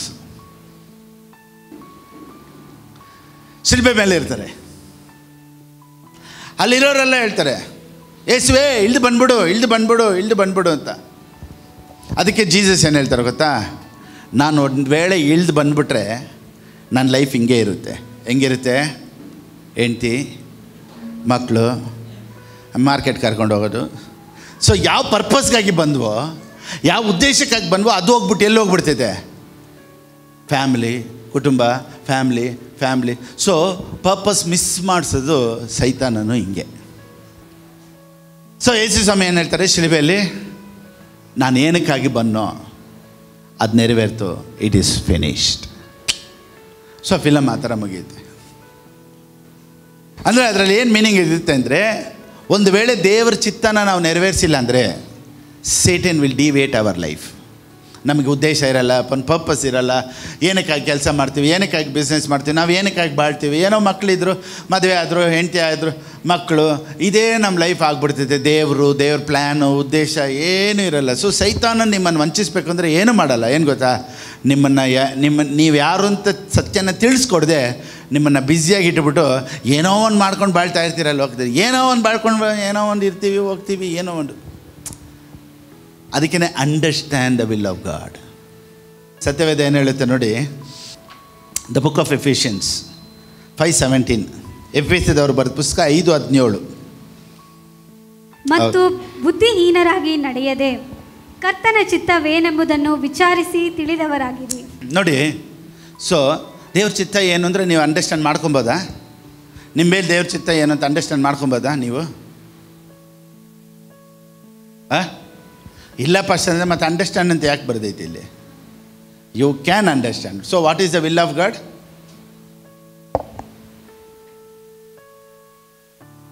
ಚಿತ್ತ ಅಂತ ಹೆಂಗೆ ಕಂಡುಹಿಡಿಯೋದು? ದೇವ್ರ ಚಿತ್ತ ನಿಮ್ಮ ಮೇಲೆ ಇದೆ ಅಂತ ಕಂಡುಹಿಡಿಯೋದು ಹೆಂಗೆ? Word of the lord is the will of the lord. ನಾನು ಏನು ನಿಮಗೆ ಮಾತಾಡ್ತಾ ಇದ್ದೀನೋ ಅದೇ ದೇವ್ರ ಚಿತ್ತ. ಸೊ ನಮ್ಮ ಮೈಂಡಲ್ಲಿ ನಾವು ಏನಕ್ಕಾಗಿದ್ದೀವಿ, ನಾವು ಏನು ಮಾಡಬೇಕು ಅನ್ನೋದು ಮೈಂಡಲ್ಲಿ ತುಂಬಿಲ್ಲ ಅಂದರೆ ಸೈತಾನನು ಬೇರೆ ಯಾವುದನ್ನು ತುಂಬಿಸ್ಬಿಡ್ತಾನೆ. ನೋಡಿ, ಸೈತಾನನು ಅನೇಕರಿಗೆ ಯಾಕೆ ಅನೇಕ ಚಟಗಳನ್ನ ಕೊಡ್ತಾನೆ ಹೇಳಿ? ಆಲ್ಕೋಹಾಲು, ಈ ಪೋರ್ನೋಗ್ರಫಿ, ಆಮೇಲೆ ಲವ್ ಮಾಡೋದು, ಆಮೇಲೆ ಸಿಗರೇಟು, ಆಮೇಲೆ ಬಂದ್ಬಿಟ್ಟು ಕೊಕೈನ್ ಅಂತಾರಲ್ಲ ಅದು, ಗಾಂಜಾ, ಇದೆಲ್ಲ ಯಾಕೆ ಅವ್ರನ್ನ ಅಡಿಕ್ಷನ್ ಮಾಡೋದಕ್ಕೆ ಟ್ರೈ ಮಾಡ್ತಾನೆ ಹೇಳಿ? ಇವನು ಸಿಗರೇಟ್ ಸೇದಿದ್ರೆ ಅವನಿಗೇನು ಲಾಭ? ಇವನು ಕುಡಿದ್ರೆ ಸೈತಾನನಿಗೇನು ಲಾಭ? ಸೈತಾನನ ಏನು ಮಾಡ್ತಾನೆ ಗೊತ್ತಾ? ಇವ್ರ ಮೈಂಡನ್ನು ಫುಲ್ಲಾಗಿ ಆಕ್ಯುಪೈ ಮಾಡಿಬಿಡ್ತಾರೆ. ಏನಂದರೆ ಇವ್ರಿಗೆ ರಾತ್ರಿ ಆಗಲೂ ಅದೇ, ಇವನು ಹೆಂಗೆ ಕುಡಿಬೇಕು, ಏನು ಸೇದಬೇಕು, ಹೆಂಗೆ ಓಡಾಡಬೇಕು, ಹೆಂಗಿರಬೇಕು, ಏನು ಮಾಡಬೇಕು. So whole thinking will be deviated. So ರಾತ್ರಿ ಆಗಲೂ ಇವನು ಕುತ್ಕೊಂಡು ಅದನ್ನೇ ಇಷ್ಟ ಮಾಡ್ತಾ ಇರ್ತಾನೆ. ಈ ಹುಡುಗಿ ಹೆಂಗೆ, ಆ ಹುಡುಗ ಹೆಂಗೆ, ಇವ್ರು ಹೆಂಗೆ, ಅವ್ರು ಹೆಂಗೆ, ಪೋರ್ನೋಗ್ರಫಿ ಅಡಿಕ್ಷನ್ ಆಗೋದು, ಕುಡಿಯೋದು, ಸೇದೋದು. ನೋಡಿ, ಇವನು ಫುಲ್ ಬ್ಯುಸಿಯಾಗಿರ್ತಾನೆ. ದೇವ್ರ ಚಿತ್ತ ಮಾಡಬೇಕು, ದೇವ್ರಿಗಾಗಿ ಬಾಳಬೇಕು ಅನ್ನೋದು ಅವ್ನ ಮೈಂಡಿಂದನೇ ಹೊರಟೋಗುತ್ತೆ. ಸಂಡೇ ಬಂದ್ವಾ, ಸುಮ್ಮನೆ ಪ್ರೈಸ್ ಲಾರ್ಡ್ ಅಂತ ಹೇಳ್ತೀವಿ, ಅಲ್ಲಿಂದ jump. Monday to Saturday full busy. So ಹೇಗಾದರೂ ಅವನ್ನ ಬಂದ್ಬಿಟ್ಟು ಆ ರೂಟಿಂದ ಅವನ್ನ ಡೈವರ್ಟ್ ಮಾಡಬೇಕು ಅನ್ನೋದಕ್ಕೆ ಇಂಥ ಚಟಗಳನ್ನೆಲ್ಲ ಅವನು ನಿನಗೆ ಕಲಿಸೋದು. ನೋಡಿ, ಚೆನ್ನಾಗಿ ತಿಳ್ಕೊಳ್ಳಿ, mind controls your life. Your mind controls your life. ಅಂದರೆ ನೀವೇನು ಯೋಚನೆ ಮಾಡ್ತೀರೋ ನಿನ್ನ ಲೈಫ್ ಹಂಗೆ ಇರೋದು. But your mind is controlled by this world. ನಿಮ್ಮ ಮೈಂಡಲ್ಲಿ ನಿಮ್ಮ ಲೈಫನ್ನು ಕಂಟ್ರೋಲ್ ಮಾಡ್ಬೋದು, ಆದರೆ ಈ ಲೋಕ ನಿಮ್ಮ ಮೈಂಡನ್ನು ಕಂಟ್ರೋಲ್ ಮಾಡ್ತೈತೆ. ಅದಕ್ಕೆ ಯಾವುದನ್ನು ನಾನು ಥಿಂಕ್ ಮಾಡ್ತಾಯಿದ್ದೀನಿ, ಯಾವುದು ನಾನು ಯೋಚನೆ ಮಾಡ್ತಾಯಿದ್ದೀನಿ ಅನ್ನೋದು ಭಾಳ ಭಾಳ ಮುಖ್ಯ. Thank you Holy Spirit. So understand the will of God. ಈಗ ನಾವು ದೇವರ ಸ್ವಾರೂಪ್ಯದಲ್ಲಿ ಉಂಟಾಗಿದ್ದೇವೆ ಅನ್ನೋದು ನಮ್ಗೆ ಹೆಂಗೆ ಗೊತ್ತಾಗುತ್ತೆ ಅಂದರೆ ಕೊಲೋಷಿಯನ್ಸ್ 3:10, ಕೊಲೋಸ್ಯವ್ರಿಗೆ ಬರೆದ ಪುಸ್ತಕ 3ನೇ ಅಧ್ಯಾಯ 10ನೇ ವಾಕ್ಯ. ಈ ಸ್ವಭಾವವು ಅದನ್ನು ಸೃಷ್ಟಿಸಿದ ಆತನ ಹೋಲಿಕೆಯ ಮೇರೆಗೆ ದಿನೇ ದಿನೇ ನೂತನವಾಗುತ್ತಾ ಪೂರ್ಣ ಜ್ಞಾನವನ್ನು ಉಂಟು ಮಾಡುತ್ತದೆ. ಓಕೆ, ಇಂಗ್ಲೀಷಲ್ಲಿ ಇನ್ನೊಂದ್ಸತಿ. And have put on the new man, who is renewed in knowledge. ನಾಲೆಡ್ಜ್ನೇ ನಾವು ನ್ಯೂ ಮ್ಯಾನ್ ಅನ್ನೋದನ್ನು ಯೋಚನೆ ಮಾಡಿಸೋದು. ಅಂದರೆ V are the image of god ಅನ್ನೋದು ಹೆಂಗೆ ನಮ್ಗೆ ಗೊತ್ತಾಗುತ್ತೆ ಅಂದರೆ ಥ್ರೂ ದ ನಾಲೆಡ್ಜ್. ಪೂರ್ಣ ಜ್ಞಾನವನ್ನು ಉಂಟು ಮಾಡುತ್ತದೆ ಅಂತ ಕನ್ನಡದಲ್ಲಿದೆ. ಆದರೆ ಇಂಗ್ಲೀಷಲ್ಲಿ ಏನೇನಿದೆ ಅಂದರೆ ಥ್ರೂ ದ ನಾಲೆಡ್ಜ್, ಜ್ಞಾನದಿಂದಲೇ ನಾವು ಯಾರು ಅನ್ನೋದು ನಮ್ಗೆ ಗೊತ್ತಾಗುತ್ತೆ ಅಂತೆ. V are the sons of god. ಸತ್ಯವೇದ ಹೇಳುತ್ತೆ V are the sons of god. Romans 8:16. ನಾವು ದೇವರ ಮಕ್ಕಳಾಗಿದ್ದೇವೆಂಬುದಕ್ಕೆ ಪವಿತ್ರಾತ್ಮನೇ ನಮ್ಮ ಆತ್ಮನೊಂದಿಗೆ ಸಾಕ್ಷಿ ಹೇಳುತ್ತಾರೆ. ಅಷ್ಟೇ, ನಾವೆಲ್ಲ ಯಾರು? ದೇವರ ಮಕ್ಕಳು. ಸರಿ, ಈಗ ದೇವರ ಮಕ್ಕಳಾಗಿದ್ದರೆ 3 ಕಾರ್ಯದಲ್ಲಿ ನಮ್ಮ ಬಿಡುಗಡೆ ಆಗಿರಬೇಕು. ದೇವರ ಮಕ್ಕಳಾಗಿದ್ದರೆ 3 ಕಾರ್ಯದಲ್ಲಿ ಬಿಡುಗಡೆ ಆಗಿರಬೇಕು. ಈಗ 1, 2, 3 3 ಪಾಯಿಂಟ್ ಏನಂತ ನಾವು ನೋಡ್ಬಿಡೋಣ. 3 ಕಾರ್ಯದಲ್ಲಿ ಬಿಡುಗಡೆ ಆಗಿರಬೇಕು. ಯಾವುದ್ರಲ್ಲಿ ಬಿಡುಗಡೆ ಆಗಿರಬೇಕು? Number 1, Galatians chapter 4:7. ಹೀಗಿರುವಲ್ಲಿ ಇನ್ನು ನೀನು ದಾಸನಲ್ಲ ಮಗನಾಗಿದ್ದಿ.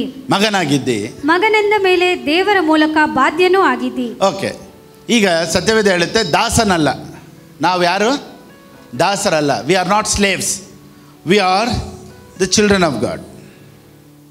ಸ್ಲೇವ್ಗೂ ಸನ್ಗೂ ಏನು ಡಿಫ್ರೆನ್ಸ್ ಏನು? ಸ್ಲೇವ್ಗೂ ಸನ್ಗೂ ಏನು ಡಿಫ್ರೆನ್ಸು? ಕೆಲಸದವನು ಕೆಲಸ ಮಾಡಿ ತೊಗೊಬೇಕು, ಮಗನೂ ಕೆಲಸ ಮಾಡದೆ ತೊಗೊಬೋದು. ಸ್ಲೇವ್ ಒಂದನ್ನು ಹೊಂದ್ಕೊಬೇಕು ಅಂದರೆ ಕೆಲಸ ಮಾಡಬೇಕು. ಮಗ ಅಂದರೆ ಕೆಲಸ ಮಾಡಿಕೊಡ್ತೀನಿ ಅಂತ ಹೇಳಲ್ಲ. ಈಗ ಒಂದು ಉದಾಹರಣೆ ಹೇಳ್ತೀನಿ ನೋಡಿ. ಈಗ ನಮ್ಮ ಕಾರು ಎಲ್ಲ ವಾಶ್ ಮಾಡೋಕ್ಕೆ ಒಬ್ರು ಬರ್ತಾರೆ, ಅವ್ರಿಗೆ ನಾನು 1,500 ರೂಪಾಯಿ ಕೊಡ್ತೀನಿ. ಒಂದು ತಿಂಗಳೆಲ್ಲ ಕಾರ್ ವಾಶ್ ಮಾಡಿದ್ರೆ 1,500 ರೂಪಾಯಿ ಕೊಡ್ತೀನಿ. ಈಗ ನಮ್ಮ ಮಗಳು ಪಾಕೆಟ್ ಮನಿ 2,000 ಕೊಡ್ತೀನಿ. ಈಗ ನನ್ನ ಮಗಳು ಬಂದ್ಬಿಟ್ಟು ನನ್ನ ಹತ್ರ, ಡ್ಯಾಡಿ ನನಗೆ 2,000 ಕೊಡು ಅಂದರೆ, ಒಂದು ತಿಂಗಳು ಕಾರ್ ತೊಳೆದ್ರೆ ನಾನು ಕೊಡ್ತೀನಿ ಅಂತ ಹೇಳಿದರೆ ಅವಳು ಯಾರು? ಕೆಲಸದವಳು. ಈಗ ನೀನು ಉಪವಾಸ ಮಾಡಿ ಒಂದು ತಗೋ ಅಂದರೆ ನೀನು ಕೆಲಸದವನು, ನೀನು ಪ್ರಾರ್ಥನೆ ಮಾಡಿ ಒಂದು ತಗೋ ಅಂದರೆ ನೀನು ಕೆಲಸದವನು, ಮೊಣಕಾಲು ಹಾಕಿ ಒಂದು ತಗೋ ಅಂದರೆ ಯು ಆರ್ ಎ ಸ್ಲೇವ್. ಸತ್ಯವೇದದಲ್ಲಿ ಉಪವಾಸ ಮಾಡಿ ಒಂದನ್ನು ತಗೊಬೇಕು ಅನ್ನೋದು ಬೈಬಲಲ್ಲಿ ಯಾವುದೂ ಇಲ್ಲ. ಇನ್ನೊಂದು ಸತಿ ಹೇಳ್ತೀನಿ, ನೀನು ಉಪವಾಸ ಮಾಡಿ ಒಂದು ಆಶೀರ್ವಾದನ ತೊಗೊಬೇಕು ಅನ್ನೋದನ್ನು ಬೈಬಲಲ್ಲಿ ಎಲ್ಲೂ ಬರೆದಿಲ್ಲ. ಕೆಲವರು ಹೇಳ್ತಾರೆ ನೋಡಿ, ಯಾಕೋ ನನಗೆ ಯಾವುದೂ ಕೆಲಸನೇ ಆಗಿಲ್ಲ, ಒಂದು 3 days ಫಾಸ್ಟಿಂಗಲ್ಲಿ ಇರೋಣ ಅಂತಿದ್ದೀನಿ. ಸೊ ಏನಾದರೂ ಕೆಲಸ ಆಗಬೇಕು ಅಂದರೆ ಏನು ಮಾಡಬೇಕು? You have to take 3 days fasting. That means you are a slave. So ನಿನ್ನ ಮಗನಾಗಿದ್ದರೆ ಇಂಥ ಕೆಲಸದಿಂದ ನೀನು ಆಚೆ ಬರಬೇಕು. ಯಾರಾದರೂ ನಿಮಗೆ ಒಂದು ಕೆಲಸ ಸಿಗಬೇಕು, ನಿಮ್ಗೊಂದು ಅದ್ಭುತ ಆಗಬೇಕಾದ್ರೆ ಒಂದು 3 ದಿವಸ ಪ್ರೇಯರ್ ಮಾಡಿ, ಚೆನ್ನಾಗಿ ಮೊಣಕಾಲು ಹಾಕಿ, ಚೆನ್ನಾಗಿ ಉಪವಾಸದಲ್ಲಿರಿ ಅಂತ ಯಾರಾದರೂ ನಿಮ್ಗೆ ಹೇಳ್ಕೊಟ್ರೆ ನೀನು ಮಗ ಅಲ್ಲ, ಕೆಲಸದವನು. ಹಂಗಾದ್ರೆ ಪಾಸ್ಟರ್ ಪ್ರೇಯರ್ ಮಾಡೋದೇ ಬೇಡ ಅಂತೀರಾ, ಉಪವಾಸ ಮಾಡೋದೇ ಬೇಡ. ನಾನು ಹೇಳೋಣ, prayer is for fellowship. Fasting is not to change God, fasting is to change yourself. ಉಪವಾಸ ನಿನ್ನ ಚೇಂಜ್ ಮಾಡ್ಕೊಳ್ಳೋದಕ್ಕೆ, not to change God. Your fasting will never change God, fasting will change you. ಇವತ್ತು ನಾವೇನು ಮಾಡ್ತೀವಿ, ಉಪವಾಸ ತೆಗೆದು ದೇವರೇ ಹೇಗಾದರೂ ಅಂದರೆ ನಾವೇನೋ ಕೇಳಿ ದೇವ್ರು ಮಾಡಿಲ್ಲ, ಅದಕ್ಕೆ ನಾನು ಊಟ ಮಾಡಿದೆ, ದೇವ್ರನ್ನ ಒಂದು ಮಾಡ್ಸೋಕ್ಕೆ ಟ್ರೈ ಮಾಡ್ತಾಯಿದ್ದೀನಿ. ಸೊ ಇವಾಗ ದೇವ್ರು ಏನಕ್ಕೆ ನಿನಗೆ ಅದ್ಭುತ ಮಾಡಬೇಕು ಅಂದರೆ, ನೀನು ಬಿಟ್ಟಿರೋ 2 ಇಡ್ಲಿಗೆ 2 ಇಡ್ಲಿ ಚಟ್ನಿಗೆ ದೇವ್ರು ನಿನಗೆ ಮಿರಾಕಲ್ ಮಾಡಬೇಕು. ಸೊ ದೇವ್ರು ನೀನು ಹೇಗಾದರೂ ಈ ಇಡ್ಲಿ ತಿನ್ನಬಾರ್ದು ಅಂತ ದೇವರು ಒಂದೇ ಉದ್ದೇಶದಲ್ಲಿ ಅವ್ರೆ, ನೀನು ಹೇಗಾದರೂ ಇಡ್ಲಿ ತಿನ್ನಬಾರ್ದು. ನಾನು ಇಡ್ಲಿ ತಿಂದಿಲ್ಲ ಅಂದ್ರೇ ದೇವ್ರು ಮಾಡೋದು ಅನ್ನೋದು ನಿನ್ನ wrong thinking. You are not a slave, you are the son, you are the daughter of God. Amen. ಸರಿ, ಇವಾಗ ಸ್ಲೇವ್ ಅಂತ ಹೇಳಿದ್ದು ಏನಕ್ಕೆ ಪೌಲನು? ನೀನು ದಾಸತ್ವದಲ್ಲಿ ಇಲ್ಲ ಅಂತ ಏನಕ್ಕೆ ಹೇಳ್ತಾ ಇದ್ದಾನೆ ಹೇಳಿ? ಯಾವುದ್ರ ಬಗ್ಗೆ ಹೇಳ್ತಾ ಇರೋದು? This for blessing. ಫುಲ್ಲಾಗಿ ಓದಿ, ಕಂಪ್ಲೀಟ್ ಮಾಡಿ, ಅದರಲ್ಲೇ ಇದೆ message translation. And if you are a child, you are also an heir with complete access to the inheritance. With complete access to the inheritance. You have complete access to the inheritance. ಎಲ್ಲ ಆಶೀರ್ವಾದಕ್ಕೆ ನಾನೇ owner. ಆದರೆ ಇದನ್ನು ಮಾಡು ಅಂತ ನಮ್ಗೆ rules and regulation ತೊಗೊಂಬಂದು ಇಟ್ಬಿಟ್ರು. ಅದಕ್ಕೆ ನೀನು ಯಾರು ನಾನು ಯಾರು ಅಂತ ತಿಳ್ಕೊಬೇಕು ಅಂದರೆ ಇದು ಉಪವಾಸದಲ್ಲಿ ಬರೋದಲ್ಲ, ಪ್ರಾರ್ಥನೆಯಲ್ಲಿ ಬರೋದಲ್ಲ, ಇದು ತಿಳುವಳಿಕೆಯಿಂದ ಬರುವಂಥದ್ದು. So who I am the sun of god. ನಾನು ಯಾರು? ದೇವರ ಮಗ. ಸೊ ದೇವರೇ ನಾನೇನು ಇಲ್ಲಪ್ಪ, ತಮ್ಮನ್ನು ನಾವೇ ತಗ್ಗಿಸ್ಕೊಳ್ಬೇಕು, ಅದನ್ನೆಲ್ಲ ಯಾರಾದರೂ ಹೇಳ್ಕೊಟ್ಟಿದ್ರೆ ಇವತ್ತೆಲ್ಲ ಡಿಲೀಟ್ ಮಾಡಿ. ದೇವರೇ ನಾನೇನಕ್ಕೂ ಬಾರಲ್ಲಪ್ಪ, ನಾನೇನಕ್ಕೂ ಯೂಸ್ ಇಲ್ಲ, take it out. Son of God. Amen. ನೋಡಿ, ಈ ರೆವಲೇಷನ್ನೇ ನಿನಗೊಂದು ಮನಿ ಮಿರಾಕಲ್ ಮಾಡುತ್ತೆ. Oh my God, thank you Jesus. So access ಅಂದರೆ ಹೆಂಗೆ ಗೊತ್ತಾ? ಕೆಲವ್ರು ಹೇಳ್ತಾರೆ ಡೈಲಿ ಹೇಳ್ತಾನೆ ಇರಿ ಬರುತ್ತೆ. ನಾನೇನು ಹೇಳ್ತೀನಿ ಅಂದರೆ ಕನ್ಫೆಷನ್ನು ಸಹ ಒಂದೊಂದ್ಸತಿ ಅದ್ಭುತ ಮಾಡಲ್ಲ ರೀ, ರೆವಲೇಷನ್ನೇ. ಕೆಲವೊಂದು ಸತಿ ಕನ್ಫೆಷನ್ ಮಾಡ್ತಾನೇ ಇರ್ತೀವಿ, ಅದ್ಭುತ ಆಗಲ್ಲ. ರೆವಲೇಷನ್ ಅದ್ಭುತ ಮಾಡಿಬಿಡುತ್ತೆ. ಇವಾಗ ಕನ್ಫೆಷನ್ ಅಂದರೆ ಹೆಂಗೆ ಗೊತ್ತಾ? ಈಗ ನಾನು ಮೇಲೆ 3rd ಫ್ಲೋರಲ್ಲಿ ಇದ್ದೀನಿ ಮನೇಲಿ. ಈಗ ನಮ್ಮ ಮಗಳು ಏನು ಮಾಡ್ತಾಳೆ, ಕೆಳಗಡೆ ಹೋಗ್ಬಿಡ್ತಾಳೆ, ಬೇಗ ಹೋಗ್ಬಿಟ್ಟು ಆ ಕಾರ್ ಮೇಲೆ ಕೈ ಇಟ್ಬಿಟ್ಟು XUV 700 ಮೇಲೆ ಕೈ ಇಟ್ಬಿಟ್ಟು ಏನು ಹೇಳ್ತಾಳೆ, this car belongs to me in the name of Jesus. ಈ ಕಾರು ನನಗೆ ಸ್ವಂತ ಅಂತ ಪ್ರೇಯರ್ ಮಾಡ್ತಾ ಅವಳೆ. ನಾನು ಮೇಲಿಂದ ಲಿಫ್ಟಲ್ಲಿ ಕೆಳಗಡೆ ಬರ್ತೀನಿ, ನೋಡ್ತೀನಿ ನಮ್ಮ ಮಗಳು ಏನು ಮಾಡ್ತಾ ಇದ್ದಾಳೆ, ಇದು ನಂದು ಕಾರು ಅಂತ 100 ಸತಿ ಹೇಳ್ತಾ ಅವಳೆ. ಇದು ನಂದು ಕಾರು. ಇವಾಗ ನಾನು ಬಂದ್ಬಿಟ್ಟು ಏನು ಹೇಳಬೇಕು? ಯಾಕಮ್ಮ ಇಷ್ಟು ಒದ್ಲಾಡ್ತಾ ಇದೆಯಾ, ಯಾಕಮ್ಮ ಇಷ್ಟು ಕಿರ್ಚಾಡ್ತಾ ಇದೆಯಾ? ನೀನು ನಂದು ಕಾರು ಅಂತ ಹೇಳಿಲ್ಲ ಅಂದರು ಅದು ನಿಂದೆ. ಯಾಕೆಂದರೆ ನೀನು ನನಗೆ ಹುಟ್ಟಿರೋದ್ರಿಂದ ನೀನೇನು ಮಾಡಬೇಕಾಗಿದ್ದಿಲ್ಲ. Oh my God. So if we are son then we are not a slaves. So ನಾನು ಮಗನಾಗಿದ್ದರೆ ಕೆಲಸದವನಲ್ಲ. ಕೆಲಸದವನಂದ್ರೆ ಏನು ಗೊತ್ತಾ? ಉಪವಾಸ ಮಾಡು, ಕಣ್ಣೀರಿಡು, ಜೋರಾಗಿ ಕಿರ್ಚಾಡು, ಜೋರಿಗೆ ಮೊಣಕಾಲು ಹಾಕು, ನೀನು ಪ್ರಾರ್ಥನೆ ಮಾಡು, ಬೆಳಿಗ್ಗೆ ಎದ್ದೋಳು, 4 ಗಂಟೆಗೆ ಎದ್ದೋಳು, 12 ಗಂಟೆಗೆ ಎದ್ದೋಳು, ಅದು ಮಾಡು ಇದು ಮಾಡು, ಅಮಾವಾಸ್ಯೆಗೆ ಎದ್ದಿರು. ಸೊ ಓವರ್ ಲೋಡ್ ಆಗ್ತಾರೆ ನೋಡ್ದ. ಅದು ಮಕ್ಕಳಲ್ಲ ನೋಡಿ. ಈಗ ಕೆಲವ್ರು ಏನು ಅನ್ಕೊಳ್ತಾರೆ ಗೊತ್ತಾ? ಪಾಸ್ಟರ್ ಇದೆಲ್ಲ ಕೆಲಸಗಳು ಇಲ್ಲ, ಅದು ಮಾಡು ಇದು ಮಾಡು ಅಂತ ಹೇಳಿಲ್ಲ ಅಂದರೆ ಮಾಡಲ್ಲ ಅಂತ. ನಾನೇನು ಹೇಳ್ತೀನಿ ಅಂದರೆ, ಈಗ ಒಂದು ಬಿಸ್ನೆಸ್ಸನ್ನು ಕೆಲಸದವ್ನು ಮಾಡೋದಕ್ಕೂ ಮಗ ಮಾಡೋದಕ್ಕೂ ವ್ಯತ್ಯಾಸ ಇರುತ್ತೆ. ಈಗ ಒಂದು ನೀವು ಮಾಡೋ ಬಿಸ್ನೆಸ್ಸನ್ನು ನಿಮ್ಮ ಮಕ್ಳಿಗೆ ಕೊಟ್ರಿ ಅಂತ ಇಟ್ಕೊಳ್ಳಿ, ಸಂಬಳಕ್ಕಾಗಿ ಮಾಡಲ್ಲ, ಟೈಮ್ ನೋಡಲ್ಲ, ಊಟ ನೋಡಲ್ಲ. ಯಾಕೆ ಗೊತ್ತಾ? ಅದು ನಮ್ಮ ಅಪ್ಪಂದು ಅಂತ ಮಾಡ್ತಾರೆ. ಕೆಲಸವನ್ನ ಹೆಂಗೆ ಗೊತ್ತಾ? ಊಟಕ್ಕೆ ಟೈಮ್ಗೆ ಏನೇ ಆದರೂ ಮುಚ್ಚಿಬಿಟ್ಟು ಹೋಗ್ತಾ ಇರ್ತಾನೆ. ಯಾಕಂದರೆ ಅವನಿಗೇನು ಅದು ಯಾರಪ್ಪಂದು. ಸೊ ಇದು ಮಾಡು, ಅದು ಮಾಡು, ಅದು ಮಾಡು, ಅದು ಮಾಡು, ಅದು ಮಾಡು ಅಂತ ಯಾರಾದರೂ ಎಕ್ಸ್ಟ್ರಾ ಕೆಲಸ ನಿಮ್ಗೆ ಕೊಡ್ತಾರೆ ಅಂದರೆ you are a worker. Sir ಹಂಗಾರೆ ಮಕ್ಕಳು ಏನು ಮಾಡಬೇಕಾಗಿಲ್ಲ, ಮಕ್ಕಳು ಎಲ್ಲ ಮಾಡಬೇಕು. ಇವತ್ತು ನಾನು ಸೇವೆ ಮಾಡ್ತಾಯಿದ್ದೀನಿ, ನನಗೆ ಸೇವೆ ಮಾಡಿದ್ರೆ ಕಾಸು ಕೊಡ್ತಾರೆ, ನಾನು ಸೇವೆ ಮಾಡಿದ್ರೆ ಈ ನನ್ನ ಕರ್ತವ್ಯ, ನನ್ನ ಜವಾಬ್ದಾರಿ. ನಮ್ಮಪ್ಪನ ಬಿಸ್ನೆಸ್ ಮಾಡ್ತಾಯಿದ್ದೀನಿ, ನಾನು ನಮ್ಮಪ್ಪನ ಕೆಲಸ ಮಾಡ್ತಾಯಿದ್ದೀನಿ, ಆಸಕ್ತಿಯಿಂದ ಮಾಡ್ತಾಯಿದ್ದೀನಿ, ಆಸೆಯಿಂದ ಮಾಡ್ತಾಯಿದ್ದೀನಿ. ಓ ಮೈ ಗಾಡ್, ಎಕ್ಸೈಟ್ಮೆಂಟಲ್ಲಿ ಮಾಡ್ತಾಯಿದ್ದೀನಿ. ನಾನು ಮೊನ್ನೆ ನಮ್ಮ ಬೆಳಿಗ್ಗೆ ಮನೇಲಿ ಕುಂತ್ಕೊಂಡಿದ್ದಾಗ ಮಧ್ಯಾಹ್ನ ಆಯಿತು, ರಾತ್ರಿ ಆಯಿತು, ಸಾಯಂಕಾಲ ಆಯಿತು, ಹೀಗೆ ಕುಂತ್ಕೊಂಡಿದ್ದೀವಿ. ಆವಾಗ ನಾನು ಮನೇಲಿ ಮಾತಾಡ್ತಾಯಿದ್ದೆ. ನೋಡಿ ನನಗೆ ಬೋರ್ ಅನಿಸಲ್ಲ, ಯಾಕಂದ್ರೆ ನಾನು ಖುಷಿಯಲ್ಲಿ ಮಾಡ್ತಾಯಿದ್ದೀನಿ. ಯಾವುದೊಂದಾದರೂ ಖುಷಿಯಲ್ಲಿ ಮಾಡಿದ್ರೆ ನಮಗೆ ಬೇಜಾರಾಗಲ್ಲ. I am enjoying and doing. So ಈ ಮಿನಿಸ್ಟ್ರಿನ ಐ ಆಮ್ ಎಂಜಾಯಿಂಗ್. ನಾನು ಬಂದ್ಬಿಟ್ಟು ಇಷ್ಟಪಟ್ಟು ಮಾಡ್ತಾಯಿದ್ದೀನಿ. ಸೊ ಕ್ರಿಶ್ಚಿಯಾನಿಟಿಯಲ್ಲಿ ನೀವು ಕೊಡೋದು ಪ್ರೀತಿಯಲ್ಲಿ ಕೊಡಬೇಕು, ಸೇವೆ ಪ್ರೀತಿಯಲ್ಲಿ ಮಾಡಬೇಕು, ಪ್ರಾರ್ಥನೆ ಪ್ರೀತಿಯಲ್ಲಿ ಮಾಡಬೇಕು, ಬೈಬಲ್ ರೀಡಿಂಗ್ ಪ್ರೀತಿಯಲ್ಲಿ ಮಾಡಬೇಕು, fasting. If anyone says you have to do it, then that is a wrong teaching. So ಏನೋ ಒಂದು ಜವಾಬ್ದಾರಿ ಮಾಡ್ತಾಯಿದ್ದೀವಿ ನಾವು ಕ್ರಿಶ್ಚಿಯಾನಿಟಿಯಲ್ಲಿ, ಏನೋ ಕರ್ತವ್ಯ ಮಾಡ್ತಾಯಿದ್ದೀವಿ. ಬೇಸತ್ತು ಅಯ್ಯೋ ಮಾಡಲೇಬೇಕಾ, ಕೊಡಲೇಬೇಕಾ, ಅಯ್ಯೋ ಅಂದ್ಕೊಂಡೇ ಇವತ್ತೆಲ್ಲರೂ ಮಾಡೋದೇ ಹೊರತು ಖುಷಿಯಲ್ಲಿ ಯಾರೂ ಮಾಡ್ತಾಯಿಲ್ಲ. ಆದರೆ ಇಲ್ಲಿ ಈ ಸಂದೇಶನ ಕೇಳೋರೆಲ್ಲರೂ ಖುಷಿಯಲ್ಲಿ ಮಾಡ್ತಾರೆ. ನೋಡಿ ಮತ್ತಾಯನ ಬರೆದ ಪುಸ್ತಕ 23:4, the book of Matthew chapter 23:4. ಅವರು ಭಾರವಾದ ಹೊರೆಗಳನ್ನು ಕಟ್ಟಿ ಜನರ ಹೆಗಲಿನ ಮೇಲೆ ಹೊರಿಸುತ್ತಾರೆ. They crush people with impossible religious demands. So if anyone crushes you, ಅದು ರಿಲಿಜಿಯಸ್ ಡಿಮ್ಯಾಂಡ್. ಕ್ರಶ್ ಮಾಡಬಾರ್ದು, ಕ್ರಶ್ ಇರಬೇಕು. ಐ ಹ್ಯಾವ್ ಎ ಕ್ರಶ್ ನೀವು ಅಂತಾರೆ ಗೊತ್ತಾ? ಆ ಕ್ರಶ್ ಇರಬೇಕು ಹೊರತು ಕ್ರಶ್ ಇರಬಾರ್ದು. They crush people with impossible religious demands. Right. ಅಪೊಸ್ತಲರ ಬರೆದ ಪುಸ್ತಕ 15:28. ವಿಗ್ರಹಕ್ಕೆ ನೈವೇದ್ಯ ಮಾಡಿದ್ದನ್ನು, ರಕ್ತವನ್ನು ಕುತ್ತಿಗೆ ಹಿಸುಕಿ ಕೊಂದದ್ದನ್ನು, ಹಾದರವನ್ನು ವಿಸರ್ಜಿಸುವುದು ಅವಶ್ಯವಾಗಿದೆ. ಇದಕ್ಕೆ ಹೆಚ್ಚಿನ ಭಾರವನ್ನು ನಿಮ್ಮ ಮೇಲೆ ಹಾಕಬಾರದೆಂದು ಪವಿತ್ರಾತ್ಮನಿಗೂ ನಮಗೂ ವಿಹಿತವಾಗಿ ತೋರಿತು. ನೋಡಿ ಸಾಕು ಇಂಗ್ಲೀಷಲ್ಲಿ. For it seemed good to the Holy Spirit and to us to lay no greater burden on you than these few requirements. ಚಿಕ್ಕ ರಿಕ್ವೈರ್ಮೆಂಟ್ಸ್ ಅಷ್ಟೇ. ಬೆಳಿಗ್ಗೆ ಕರೆಕ್ಟಿಗೆ ಬನ್ನಿ ಟೈಮ್ಗೆ, ಚಿಕ್ಕದು. Few requirements is from the Holy Spirit. Crushing is religious demands. ಎರಡನೇದು Romans 8:15, ರೋಮಾಪುರದವ್ರು ಬರೆದ ಪುಸ್ತಕ 8ನೇ ಅಧ್ಯಾಯ 15ನೇ ವಾಕ್ಯ.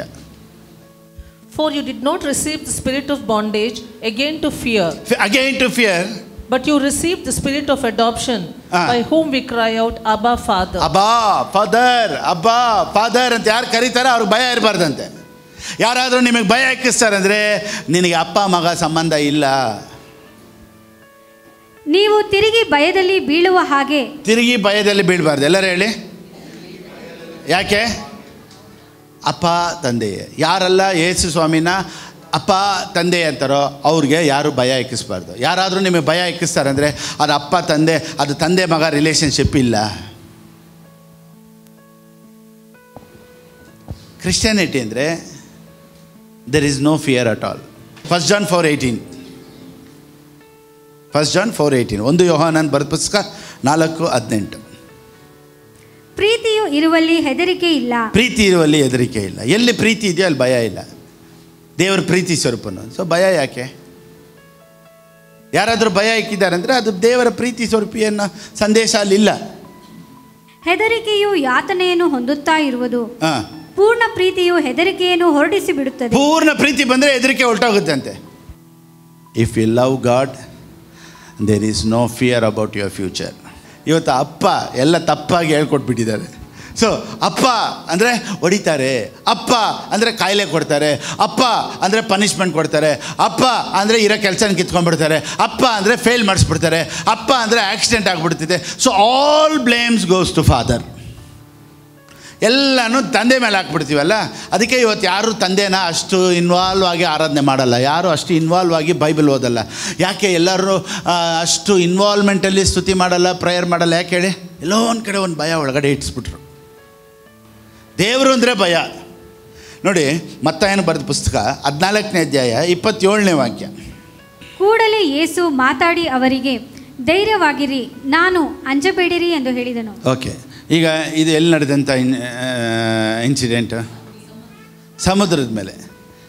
ಈಗ ಸಮುದ್ರ ಅಲ್ಲಲ್ಲೋ ಕಲ್ಲ ಆಯಿತು. ಈಗ ರಾತ್ರಿಯಲ್ಲಿ ನೀರು ಮೇಲೆ ಯಾರು ಬರ್ತಾ ಇರೋದು? ಯೇಸು ಸ್ವಾಮಿ ಬರ್ತಾರೆ. ಶಿಷ್ಯರಿಗೆ ಏನು ಅನಿಸ್ಬಿಡ್ತು? ಭೂತ ಅಂತ. ಸೊ ಇವಾಗ ಅವ್ರನ್ನ ನೋಡಿದ ತಕ್ಷಣ ಅವ್ರಿಗೇನು ಶಿಷ್ಯರಿಗೆ ಏನಂತ ಅವ್ರನ್ನ ನೋಡಿದ ತಕ್ಷಣ ಭಯ ಬಂದ್ಬಿಡ್ತು. ಅದಕ್ಕೆ ಯೇಸು ಸ್ವಾಮಿ ಏನು ಹೇಳ್ತಾರೆ? ಭಯಪಡಬೇಡ, ನಾನು. ಸೊ ನಾನು ಅಂದರೆ ಅಲ್ಲಿ ಭಯ ಇರಬಾರ್ದು. ಸೊ ಯೇಸು ಸ್ವಾಮಿ ತನ್ನ ಬಗ್ಗೆ ತಾನೇ ಇಂಟ್ರಡಕ್ಷನ್ ಕೊಟ್ಕೊಳ್ತಾರೆ. ನಾನಪ್ಪ, ಹಲೋ, ಇಟ್ಸ್ ಮೀ, ನಾನು ಯೇಸು, ಭಯಪಡಬೇಡ. ಇವತ್ತು ಯೇಸುನ ಇಟ್ಟೆ ಭಯ ಹಾಕಿಸ್ತೀವಿ. ಯೇಸುನೇ ಹೇಳ್ತಾರೆ ನಾನು, ಭಯಪಡಬೇಡ. ನಾವೇನು ಹೇಳ್ತೀವಿ? ಯೇಸು ಅಂದರೆ ಭಯ ಇರಬೇಕು. ಯೇಸುನೇ ಹೇಳ್ತಾರೆ ನಾನು, ಭಯಪಡಬೇಡ. ಯಾವುದನ್ನ ಎತ್ಕೊಳ್ಳೋಣ?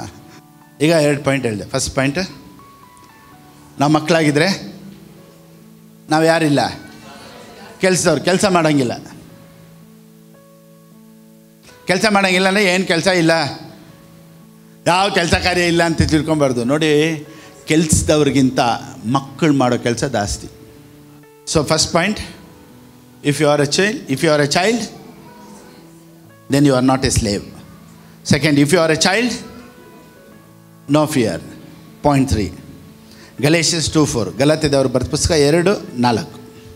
ಅವರು ನಮ್ಮನ್ನು ದಾಸತ್ವದೊಳಗೆ ಸಿಕ್ಕಿಸಬೇಕೆಂದು ಕ್ರಿಸ್ತ ಯೇಸುವಿನಲ್ಲಿ ನಮಗೆ ದೊರಕಿರುವ ಸ್ವಾತಂತ್ರ್ಯವನ್ನು ಗೂಢವಾಗಿ ವಿಚಾರಿಸುವುದಕ್ಕೆ ಮರೆಸಿಕೊಂಡು ಬಂದವರು.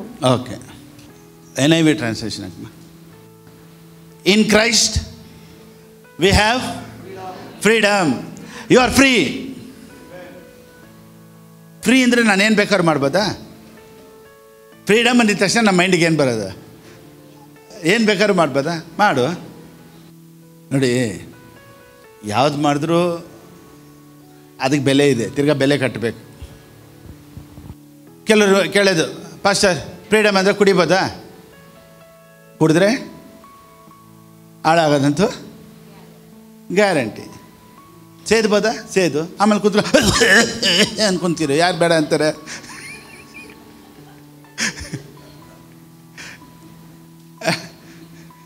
ಪಾಸ್ಟರ್ ಕಿಡ್ನಿ ಎಲ್ಲ ಹೋಗ್ಬಿಟ್ಟಿದೆ, ನೀಟಾಗಿ ಇಡ್ಲಿ ಚಟ್ನಿ ತಿನ್ನಿ ಅಂದರೆ ಇವಾಗ ಕುಡ್ದಿದ್ದು kidney.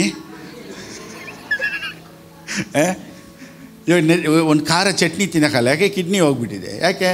You are free to do anything. ಅರ್ಥ ಆಗ್ತಾಯಿದ್ದಲ್ಲ? ಸೊ ಯಾವುದು ಬಲವಂತ ಅಲ್ಲಪ್ಪ. ನೀನು ಪ್ರೀತಿಯಲ್ಲಿ ಗೊತ್ತಾಗ್ತಾ you will leave everything. You enjoy the presence of God. ನೋಡಿ, ದೇವರು ಅಂತ ಗೊತ್ತಾಗ್ಬಿಟ್ರೆ, ಈ ಪ್ರೀತಿ ಗೊತ್ತಾಗ್ಬಿಟ್ರೆ, ಇನ್ನು ಯಾವುದಕ್ಕೂ ನಾವು ನೋಡಿ ಯಾವುದಕ್ಕಾದರೂ ಒಂದಕ್ಕೆ ಅಡಿಕ್ಷನ್ ಆಗಿಬಿಟ್ರೆ it will spoil your health. ಅದು ನಿನ್ನ ಜೀವನ ಹಾಳು ಮಾಡಿಬಿಡುತ್ತೆ. ಪಿಕ್ಚರ್ಗೆ ಪಿಕ್ಚರಲ್ಲಿ ಹೋದ್ರೂ ಫಸ್ಟ್ ಅಡ್ವರ್ಟೈಸ್ಮೆಂಟ್ ಏನು ಗೊತ್ತಾ? ಇಷ್ಟು ದೊಡ್ಡ ಗಡ್ಡೆ ಇರೋದು ಬರ್ತೈತೆ advertisement. Smoking is injurious to health. First ಅದನ್ನೇ ಹಾಕೋದು. ನೋಡೋಣ ಏನು ಯೋಚನೆ ಮಾಡ್ತಾನೆ ಗೊತ್ತಾ? ಅದು ಅವನಿಗೆ, ನನಗಲ್ಲ.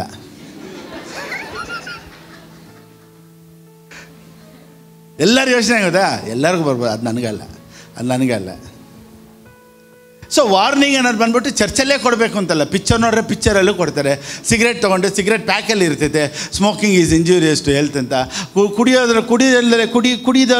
ಹತ್ರ ಕೇಳಿ ಅವ್ರು ಹೇಳ್ತಾರೆ, ಕುಡಿದು ನಮ್ಮ ಜೀವನನ ಹಾಳಾಗೋಯ್ತು ಅಂತ. ಇಷ್ಟೆಲ್ಲ ಎಕ್ಸಾಂಪಲ್ ಇದ್ದು ಇದಕ್ಕೆ ಯಾಕೆ ಪ್ರೀಚಿಂಗು? ಸೊ ಪ್ರೀತಿ ಏನು ಮಾಡುತ್ತೆ? ಈ ಪ್ರೀತಿ ಬಗ್ಗೆ ತಿಳ್ಕೊಳ್ತಾ ಯಾವುದು ರಿಸ್ಟ್ರಿಕ್ಷನ್ ಮಾಡೋಣ. ನೋಡಿ, ಇವಾಗ ದೇವರು ಏನು ಮಾಡಿದ್ರು ಅಂದರೆ ಆ ಹಣ್ಣಲ್ಲಿ ಇಟ್ಟಿದ್ರಲ್ಲ ತೋಟದಲ್ಲ, ಅದೇ ನೋಡಿ, ಯು ಆರ್ ಫ್ರೀ ಅನ್ನೋದಕ್ಕೆ ಬೈಬಲಲ್ಲಿ ಫಸ್ಟ್ ಚಾಪ್ಟ್ರಲ್ಲೇ ಎಲ್ಲನೂ ಇದೆ. ಚಾಪ್ಟರ್ 1 ಚಾಪ್ಟರ್ 2 ಅಲ್ಲೇ ನಿನಗೆಲ್ಲ ಇದೆ. ಅಲ್ಲಿ ಹಣ್ಣು ಇಟ್ಟಿದ್ರು. ಇವಳು ಹೋಗಿ ತಿನ್ನಬೇಕಾದ್ರೆ ದೇವ್ರು ಕಾಪಾಡಂಗಿದ್ರೆ ಕಾಪಾಡ್ಬೋದಾಯ್ತಾ ಇಲ್ವಾ? ಅರ್ಧ ಸೆಂಟ್ರಾಗ ಅರ್ಧ ಬಂದ್ಬಿಟ್ಟು ಅರ್ಧದಲ್ಲಿ ಅಮ್ಮ ಬೇಡ ನಾನು ಹೇಳ್ನಲ್ಲ ಇದು ಹೇಳ್ಬೋದಾಯ್ತಾ? ತಿನ್ನೋವ್ರಿಗೂ ಸೈಲೆಂಟಾಗಿದ್ರೆ ಯಾಕೆ? ಹಾಂ, ಸ್ವತಂತ್ರ. ಬರೀ ಅವಳು ಮಾತ್ರ ತಿಂದು ಇವನು ಬಿಟ್ಟಿದ್ದಿದ್ರೆ 100 ವಯಸ್ಸಿಗೆ ಅವಳು ಎಲ್ಲ ಹೆಂಗಸು ಸತ್ತಿರೋರು, ಇವನು ಮಾತ್ರ 1000 ವರ್ಷ ಬದುಕಿರೋನು. ನೋಡಿ, ನಾನು ಬದುಕಿದ್ರು ನೀನು ಬದುಕಬಾರ್ದು ಅಂತ, ನಾನು ಸಾಯಬೇಕು ಮಗನೇ ನೀನು ಸಾಯಿ ಅಂತ ಅವಳನ್ನ ತಿನ್ನಿಸ್ತು. ಒಂದು ವೇಳೆ ಇವಳು ಮಾತ್ರ ತಿಂದಿದ್ರೆ ಇವನು ಯಾವಾಗಲೂ ಲೈಫ್ ಲಾಂಗ್ ಒಂದು 1000 ವರ್ಷ ಬದುಕ್ತಾ ಇದ್ದ. ಇವಳು ಮಾತ್ರ ಒಂದು 55 ವರ್ಷಕ್ಕೆ 100 ವರ್ಷಕ್ಕೆ ಒಂದೊಂದೇ ಹೋಗ್ತಾನೆ ಇತ್ತು ಟಿಕೆಟ್. ಅದೇ ಹೇಳ್ತಾರೆ ನೋಡಿ, ಕೆಲವ್ರು ಗಾಡಿಯಲ್ಲಿ ಹೋಗ್ಬೇಕಾದ್ರೆ ಗಟ್ಟಿಯಾಗಿ ಹಿಡ್ಕೊಳ್ತಾರಂತೆ ಗಂಡನ. ಯಾಕೆ ಗೊತ್ತಾ? ಬಿದ್ದರೆ ಮಗನೇ ನೀನನ್ನು ಕೆಳಗಡೆ ಬೀಳಬೇಕು ಅಂತ. ಎಲ್ಲರೂ ಏನು ಅನ್ಕೊಂಡ್ರೆ ಪ್ರೀತಿಯಲ್ಲಿ ಇಟ್ಕೊಂಡವ್ರೆ ಅಂತ.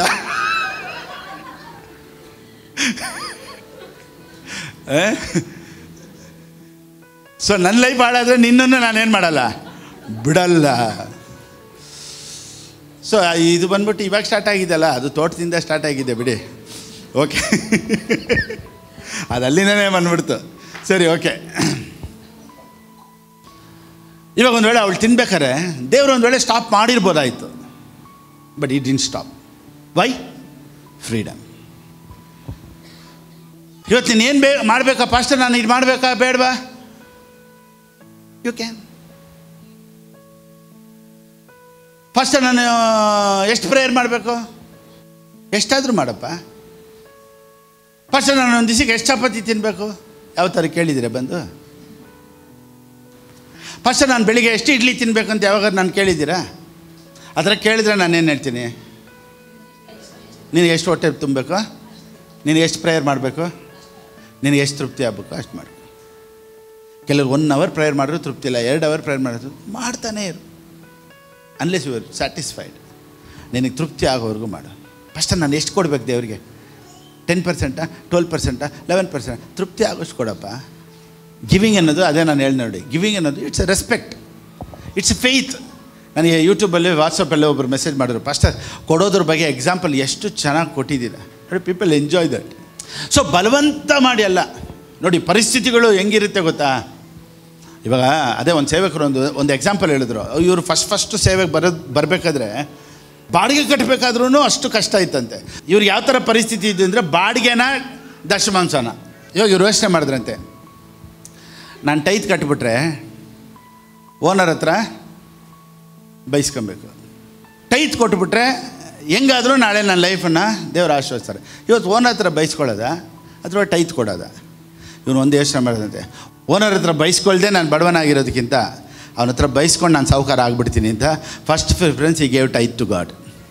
ಅವ್ರು ಹೇಳ್ತಾರೆ, ಆ ಸೇವಕರು ಹೇಳ್ತಾರೆ, ನಾನು ಅವತ್ತು ಒಂದು ಪರಿಸ್ಥಿತಿ ಬಂತು, ಬಾಡಿಗೆನ ಅಥವಾ ದಶಮಾಂಶನ ಅಂತ, ನಾನು ದೇವರೇ ಫಸ್ಟ್ ದಶಮಾಂಶ ಅಂತ ಕೊಟ್ಟೆ, ಇವತ್ತು ಆ ಮನೆ ಓನರ್ಗಿಂತ ನಾನು ಸಾಹುಕಾರನಾಗಿದ್ದೀನಿ. ಹೆಂಗಿದ್ದಾರಂತೆ ಅವ್ರು ಹೇಳ್ತಾರೆ, ನನಗೆ ಬಾಡಿಗೆ ಇದ್ದಿದ್ದು ಆ ಮನೆ ಓನರ್ಗಿಂತ ಇವತ್ತು ನಾನು ಆಶೀರ್ವಾದವಾಗಿದ್ದೀನಿ. ಯಾಕೆ ಗೊತ್ತಾ? First preference ಟೈತ್. ಸೊ ಎಲ್ಲದರಲ್ಲೂ ಒಂದು ಡಿಸಿಷನ್ ಅಷ್ಟೇ. ಗಿವಿಂಗ್ ಅನ್ನೋದು ಬಂದ್ಬಿಟ್ಟು it's A decision, that's all.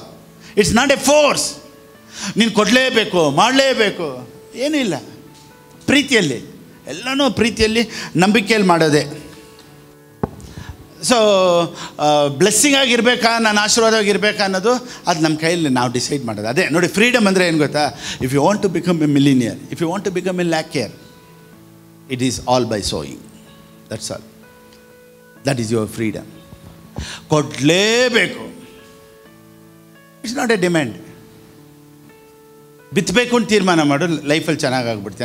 ನಾನು ಒಬ್ಬರ ಹತ್ರ ಚೆನ್ನಾಗಿರಬೇಕು ಅಂತ ಅವರು ಫಸ್ಟ್ ನಮ್ಮ ಕಷ್ಟಗಳೆಲ್ಲ ತೀರಬೇಕು, ನಾನು ಚೆನ್ನಾಗಿರ್ಬೇಕು. ನಾನು ಒಂದೇ ಒಂದು ಹೇಳೋದು, ನೋಡು, ನಿನ್ನ ಕೈಲಿ ಆದಷ್ಟು you sow in the kingdom of God. ಅಷ್ಟೇ. ಇವತ್ತು ಪರಿಸ್ಥಿತಿ ಹೆಂಗಾದರೂ ಇರಲಿ, ನೀನು ಮಾಡು, ನಿನ್ನ ಲೈಫ್ ಚೇಂಜ್ ಆಗುತ್ತೆ. ನಾನು ಒಂದು ವಾರ ಜೋಗ್ ಹೇಳಿದೆ, ಅವನು ಹೇಳಿದೆ, ಪಾಸ್ಟರ್ ಎಲ್ಲ ಇದು ಕೆಲಸ ಎಲ್ಲ ಚೇಂಜ್ ಆಗಬೇಕು, ಬೇರೆ ಕೆಲಸ ನಾನು ನೋಡ್ತೇನೆ. ನಾನು ಅವ್ನಿಗೆ ಏನು ಹೇಳಿ ಗೊತ್ತಾ, ನೀನು ಎಲ್ಲ ಪರಿಸ್ಥಿತಿ ಚೇಂಜ್ ಆಗಬೇಕಾ, ಒಂದು ಹಾಡು ರೆಕಾರ್ಡಿಂಗ್ ಮಾಡಬೇಕು ಅಂತ ತೀರ್ಮಾನ ಮಾಡು. ಒಂದು ಹಾಡು ನಾವೊಂದು 10 ಹಾಡು ರಿಲೀಸ್ ಮಾಡಬೇಕು ಅಂತಿದ್ವಲ್ಲ, ನೀನು ಒಂದು ಹಾಡು ಎತ್ಕೋ, 25,000 ಮಾಡು. ಇವಾಗ ಕೆಲಸ ಮಾಡ್ತಾ ಇದೆಯಲ್ಲ, ಮಾಡು. ನೋಡಿ ಆ ಥರ ಎಷ್ಟೋ ಇಲ್ಲಿ ಎಷ್ಟು ಯೂತ್ಗಳೆಲ್ಲ ಕೆಲಸಕ್ಕೆ ಹೋಗ್ತಾಯಿದ್ದಾರೆ. Every month 1 month 5,000, 5 ಮಂತ್ಸಲ್ಲಿ 25,000. They can take one song in charge. ಅವ್ರು ಒಂದು ಹಾಡು ಮಾಡ್ಬೋದು. ಎಷ್ಟು 10 ಯೂತ್ ಇಲ್ಲಿ ಸೇರಿದ್ರೆ 10 ಹಾಡು ಮಾಡಿಬಿಡ್ಬೋದು. ಬೇರೆ ಯೂತ್ ದೊಡ್ಡವ್ರನ್ನ ಬಿಡಿ, ಎಲ್ಲ ಯೂತ್ಗಳು ಬ್ಲಿಂಕಿಟ್ ಮಾಡ್ತಾರೆ, ಝೊಮ್ಯಾಟೊ ಮಾಡ್ತಾರೆ, ಆಟೋ ಓಡಿಸ್ತಾ ಇದ್ದಾರೆ, ಕಾರ್ ಓಡಿಸ್ತಾ ಇದ್ದಾರೆ, ಪೇಂಟಿಂಗ್ ಕೆಲಸ ಮಾಡ್ತಾಯಿದ್ದಾರೆ, ಪ್ಲಂಬರ್ ಕೆಲಸ ಹುಡುಗರು ನೋಡಿ ಏನಾದರೂ ಒಂದು ಕೆಲಸ ಮಾಡ್ತಾಯಿದ್ದಾರೆ. ಎಲ್ಲ ಹುಡುಗರು ಒಂದು 5 ತಿಂಗಳು ಒಂದು 5,000 ಎತ್ತಿಟ್ಬಿಟ್ಟು, ಪಾಸ್ಟರ್ ಈ 25,000 ಒಂದು ಹಾಡು ರೆಕಾರ್ಡಿಂಗ್ ನಾನು ಎತ್ತಿದ್ದೀನಿ ಅಂದರೆ, ಯೂಟ್ಯೂಬಲ್ಲಿ ನಿನ್ನ ಹೆಸರಲ್ಲಿ ಒಂದು ಹಾಡು ಅಪ್ಲೋಡ್ ಆದರೆ ಕಾಲಕ್ಕೂ ನಿನ್ನ ಹೆಸರು ಅದರಲ್ಲಿ ಇರುತ್ತೆ. Praise Lord. ಆಮೆನ್. ಅವಾಗ ನೋಡಿ, ಅವಾಗ ಒಂದು ಹಾಡು ಉಸಿರಿರುವ ದಿನವೆಲ್ಲ ಸುಧಾಕರ್ ಬ್ರದರೇ ಮಾಡಿದ್ದು. ಇವಾಗ ನೋಡಿ ಗ್ಯಾಪ್ನ ಇದೆಯಾ, ಇವಾಗಲೂ ಗ್ಯಾಪ್ನ ಇದೆ. ಹೇಗೆ ಉಸಿರಿರುವ ದಿನವೆಲ್ಲ ಎಲ್ಲೆಲ್ಲೆಲ್ಲ ಆಡ್ತಾರೋ ಆ ಹಾಡು ವೀಡಿಯೋ ಎಲ್ಲ ಮಾಡಿಸಿದ್ದು ಅದಾವು. ಸೊ ಅದು ಒಬ್ಬರು ಇನ್ಚಾರ್ಜು. ಸೊ ಇನ್ನೊಬ್ಬರು ಬಂದುಬಿಟ್ಟು 50,000 ಒಂದು ಹಾಡಿಗೆ ಅಂತ ನಮ್ಮ ಚರ್ಚಲ್ಲಿ ಕೊಟ್ಟರು. ಈ ರೀತಿ ಒಬ್ಬೊಬ್ಬರು ಒಂದೊಂದು ಹಾಡನ್ನು ಒಬ್ಬೊಬ್ಬರು 25,000 ಎಲ್ಲ ಯೂತ್ಗಳು ಮಾಡ್ಬೋದು. ಇದನ್ನು ನಾನೇನು ಹೇಳ್ತೀನಿ, ನಿನ್ನ ಲೈಫ್ ಟರ್ನ್ಔಟ್ ಆಗಬೇಕಾ, ನಿನ್ನ ಲೈಫ್ ಚೇಂಜ್ ಆಗಬೇಕಾ, so into the kingdom of God. ಒಂದು ದಿವಸ ಬರುತ್ತೆ, ಪರಿಸ್ಥಿತಿಗಳು ಚೇಂಜ್ ಆಗುತ್ತೆ. ಸೊ ಆಶೀರ್ವಾದ ಬರೋದಕ್ಕೆ ದೇವ್ರು ಫ್ರೀಡಮ್ ಅಂತ ಕೊಟ್ಬಿಟ್ರು. ಏನು ಫ್ರೀಡಮ್ ಗೊತ್ತಾ, ನಿನಗೆ ಬೇಕಾದರೆ ನೀನು ಬಿತ್ತು, ಬೇಡ ಅಂದರೆ ನಾನು ಊಟ ಹಾಕ್ಕೊಂಡು ನೋಡ್ಕೊಳ್ತೀನಿ. ನೀನು ಕೊಡಲಿಲ್ಲ ಅಂದರೂ ಪರವಾಗಿಲ್ಲ, ನಾನು ನಿನಗೆ ಊಟ ಹಾಕಿ ನೋಡ್ಕೊಳ್ತೀನಿ, ಬಿಡು. ಕೊಡ್ತೀನಿ ಅಂತ ಆಸೆ ಇಟ್ಟರೆ ಬಿತ್ತೋದಕ್ಕೆ ಬೀಜನೂ ದೇವ್ರು ಕೊಡ್ತಾರಂತೆ. ಆಮೇನ್. ಸೊ ನಮ್ಮ ಜವಾಬ್ದಾರಿ, ನಾನು ನೀವು ದೇವರ ಮಕ್ಕಳಾಗಿರೋದ್ರಿಂದ ಈ ಭೂಮಿಯಲ್ಲಿ ದೇವರ ರಾಜ್ಯನ ಕಟ್ಟೋದು, ದಿಸ್ ಇಸ್ ಬಿಸ್ನೆಸ್. ನೀವೇ ಕೆಲವರು ಯೋಚನೆ ಮಾಡ್ತಾರೆ ನೋಡಿ, ಪಾಸ್ಟರ್ ಏನು ಮಿನಿಸ್ಟ್ರಿ ಬಿಸ್ನೆಸ್ ಅಂತ ಕೇಳ್ತಾರೆ. ಯೇಸು ಸ್ವಾಮಿ ಏನು ಹೇಳ್ತಾರೆ ಗೊತ್ತಾ, I have come to do my father's business. So ministry is a business. ಗಲಾತ್ಯದವ್ರು ಬರೆದ ಪುಸ್ತಕ 3:13, Galatians chapter 3 verse 13. Christ has redeemed us from the curse of the law. Amen. ಕ್ರಿಸ್ತನು ನಮ್ಮ ನಿಮಿತ್ತ ಶಾಪವಾಗಿ ಧರ್ಮಶಾಸ್ತ್ರದಲ್ಲಿ ಹೇಳಿರುವ ಶಾಪದೊಳಗಿಂದ ನಮ್ಮನ್ನು ಬಿಡಿಸಿದನು ಅಂದರೆ ಬಿಡುಗಡೆ. ಎಲ್ಲರೂ ಹೇಳಿ. ಈಗ ನೋ ಲಾ ಅಟ್ ಆಲ್. ಈಗ ನಮಗೆ ಹಳೆ ಒಡಂಬಡಿಕೆಯಲ್ಲಿ ಇರೋ 10 ಕಮ್ಯಾಂಡ್ಮೆಂಟ್ಸು ಲಾ ಅಲ್ಲಿ ನಮಗೂ 10 ಕಮ್ಯಾಂಡ್ಮೆಂಟ್ಸ್ಗೂ ಸಂಬಂಧ ಇಲ್ಲ. ಎಲ್ಲರೂ ಹೇಳಿ. ಹಳೆ ಒಡಂಬಡಿಕೆ ಇಟ್ಬಿಟ್ಟು ಯಾರಾದರೂ 10 ಕಮ್ಯಾಂಡ್ಮೆಂಟ್ಸ್ ಹೇಳಿ, ಕಮ್ಯಾಂಡ್ಮೆಂಟ್ 1 ಕಮ್ಯಾಂಡ್ಮೆಂಟ್ 2 ಅಂದರೆ ನೀವು ಹೇಳಿ ಅದಕ್ಕೂ ನನಗೂ ಸಂಬಂಧ ಇಲ್ಲ. ಎಲ್ಲರೂ ಹೇಳಿ. ಈಗ 10 ಕಮ್ಯಾಂಡ್ಮೆಂಟ್ಸ್ ಇಲ್ಲ. ಚೆನ್ನಾಗಿ ಒಂದು ಎಕ್ಸಾಂಪಲ್ ಹೇಳ್ತೀನಿ ನೋಡಿ. ಈಗ ಹಳೆ ಒಡಂಬಡಿಕೆ 10 ಕಮ್ಯಾಂಡ್ಮೆಂಟ್ಸ್ ಇನ್ಸ್ಟ್ರಕ್ಷನ್ಸ್. ನ್ಯೂ ಕವನೆಂಟಲ್ಲಿ no instruction. Instructor is inside me. Because instructor is in me, I don't need instructions. Why I don't need 10 commandments? 10 commandments, ದಶಾಜ್ಞೆಗಳು ನನಗೆ ಯಾಕೆ ಬೇಡ? ಅದು ಮಾಡು, ಇದು ಮಾಡು, ಅದು ಮಾಡು, ಇದು ಮಾಡು, ಇದು ಮಾಡು, ಇದು ಮಾಡು ಅಂತ ಹೇಳ್ಬೇಕಾದಂಥ ಅವಶ್ಯಕತೆ ಇಲ್ಲ. ಯಾಕಂದರೆ ಏನೆಲ್ಲ ಮಾಡಬೇಕೋ ಮಾಡಿಸೋರೆ ನಾನು ಒಳಗೆ ಬಂದ್ಬಿಟ್ರಿ ಇವಾಗ. ಅದಕ್ಕೆ ಹೊಸ ಒಡಂಬಡಿಕೆಯಲ್ಲಿ ಈಗ 10 ಕಮ್ಯಾಂಡ್ಮೆಂಟ್ಸ್ ಇಲ್ಲ. ಉದಾಹರಣೆ ಈ ರೀತಿ ಹೇಳ್ತೀನಿ ನೋಡಿ. ಈಗ ನಮ್ಮ ಮಗಳು ಊರಿಗೆ ಹೋಗ್ತಾಳೆ. ನಾನೇನು ಹೇಳ್ತೀನಿ, ಅಮ್ಮ ಬೆಳಗ್ಗೆ ಕರೆಕ್ಟಿಗೆ ಎದ್ದುಬಿಡು, ನೋಡು ಅಲ್ಲಿ ಹೋಗ್ಬೇಡ, ನೋಡು ಇಲ್ಲಿ ಹೋಗ್ಬೇಡ, ನೋಡು ಅಲ್ಲಿ ನೀರಿರುತ್ತೆ, ನೀರಲ್ಲಿ ಆಡೋಕ್ಕೆ ಹೋಗ್ಬೇಡ, ಇದು ಮಾಡಬೇಡ, ಅದು ಮಾಡಬೇಡ, ಟೈಮ್ಗೆ ಊಟ ಮಾಡು ಎಲ್ಲ ಹೇಳ್ತೀನಿ. ಓಕೆನಾ? ಇವಾಗ ನನಗೆ ನನ್ನ ಇನ್ಸ್ಟ್ರಕ್ಷನ್ ಅವ್ಳು ಬೇಕಾ ಬೇಡವಾ? ಬೇಕು. ಈಗ ನಾನು ಜೊತೆಯಲ್ಲೇ ಹೋಗ್ತೀನಿ, ಇದು ಮಾಡು, ಅದು ಮಾಡು, ಇದು ಮಾಡು ಅಂತ ಹೇಳ್ಬೇಕಾ? ಯಾಕೆ? ಏನು ಮಾಡಬೇಕೋ ಮಾಡಬಾರ್ದು ಅನ್ನೋದು ನಾನೇ ಹೇಳ್ತೀನಿ.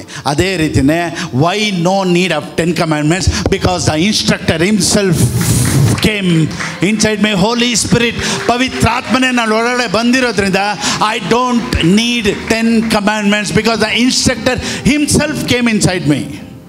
ಈಗ 10 ಕಮ್ಯಾಂಡ್ಮೆಂಟ್ಸ್ನ ಎಲ್ಲಿ ಬರೆದ್ಬಿಟ್ರಂತೆ? ಮನ್ಸು. ಸೊ ಈ ಮನ್ಸು ಅಂದರೆ ಏನು? Next week may be full science class ಥರ ಇರ್ತಾನೆ. MBBS ಡಾಕ್ಟ್ರ್ ಇಟ್ಕೊಂಡೇ ಒಂದು ಸೈನ್ಸ್ ಕ್ಲಾಸ್. ನೆಕ್ಸ್ಟ್ ಕ್ರೋಮೋಸೋನ್ ಅಂದರೆ ಏನು, DNA ಏನು ಮಾಡುತ್ತೆ, ಈ ಜೀನ್ ಹೆಂಗೆ ಉತ್ಪತ್ತಿ ಆಗುತ್ತೆ, ಆ ಜೀನಲ್ಲಿ DNA ಹೆಂಗೆ ಅವ್ರ ಕ್ಯಾರೆಕ್ಟರ್ಸು ಗೊತ್ತಾಗುತ್ತೆ ಅನ್ನೋದೆಲ್ಲ ಇನ್ನೂ ಸ್ವಲ್ಪ ಡೀಟೇಲಾಗಿ ಬರೋ ವಾರ ನಾನು ಎಕ್ಸ್ಪ್ಲೇನ್ ಮಾಡ್ತೀನಿ. ಓಕೆ, ಸೊ ಈ ವಾರ we are children of god, ನಾವು ದೇವರ ಮಕ್ಕಳು. ಸೊ ದೇವ್ರ ಮಕ್ಕಳಾಗಿರೋದ್ರಿಂದ ನನಗೆ ಭಯ ಇಲ್ಲ, ನಾನು ದಾಸತ್ವದಲ್ಲಿಲ್ಲ. ನೆಕ್ಸ್ಟು ಫ್ರೀಡಮ್, ಸ್ವತಂತ್ರ. ಈ ಮೂರು ಹೊಸ ಒಡಂಬಡಿಕೆಯಲ್ಲಿ ನನಗೂ ನಿಮಗೂ ಇದೆ. ಈ ಸಂದೇಶನ ಕೇಳ್ತಾ ಇರೋ ನಿಮ್ಮ ಲೈಫಲ್ಲೂ ಇವತ್ತು ಮಾತನಾಡಿದಂಥ ಈ ಪ್ರಸಂಗ ಒಂದು ಬಿಡುಗಡೆನ ತಂದಿದೆ ಅಂತ ನಾನು ನಂಬ್ತೀನಿ. ಈ ಪ್ರಸಂಗದ ಮೂಲಕ ಅನೇಕ ಆಶೀರ್ವಾದಗಳನ್ನು, ಸಂತೋಷ, ಸಮಾಧಾನ ಹೊಂದ್ಕೊಳ್ಳಿ. ಈ ವಾಕ್ಯ ದೊಡ್ಡ ಆಶೀರ್ವಾದ ನಿಮ್ಮ ಲೈಫಲ್ಲಿ ತರುತ್ತೆ ಅನ್ನೋದರಲ್ಲಿ ಯಾವ ವಿಧವಾದಂಥ ಸಂದೇಹ ಇಲ್ಲ. God bless you. ಆನ್ಲೈನಲ್ಲಿ ನೋಡ್ತಾ ಇರೋರು ದೇವ್ರಿಗಾಗಿ, ದೇವ್ರ ರಾಜ್ಯಕ್ಕಾಗಿ ಕೊಡಬೇಕು ಅನ್ನೋರು ಹೇಗೆ ಕೊಡಬೇಕು ಅನ್ನೋದು ಸ್ಕ್ರೀನಲ್ಲಿದೆ. ಆ ರೀತಿ ನೀವು ಕೊಡ್ಬೋದು. ದೇವರು ನಿಮ್ಮನ್ನು ಆಶೀರ್ವದಿಸಲಿ. ಆಮೆನ್.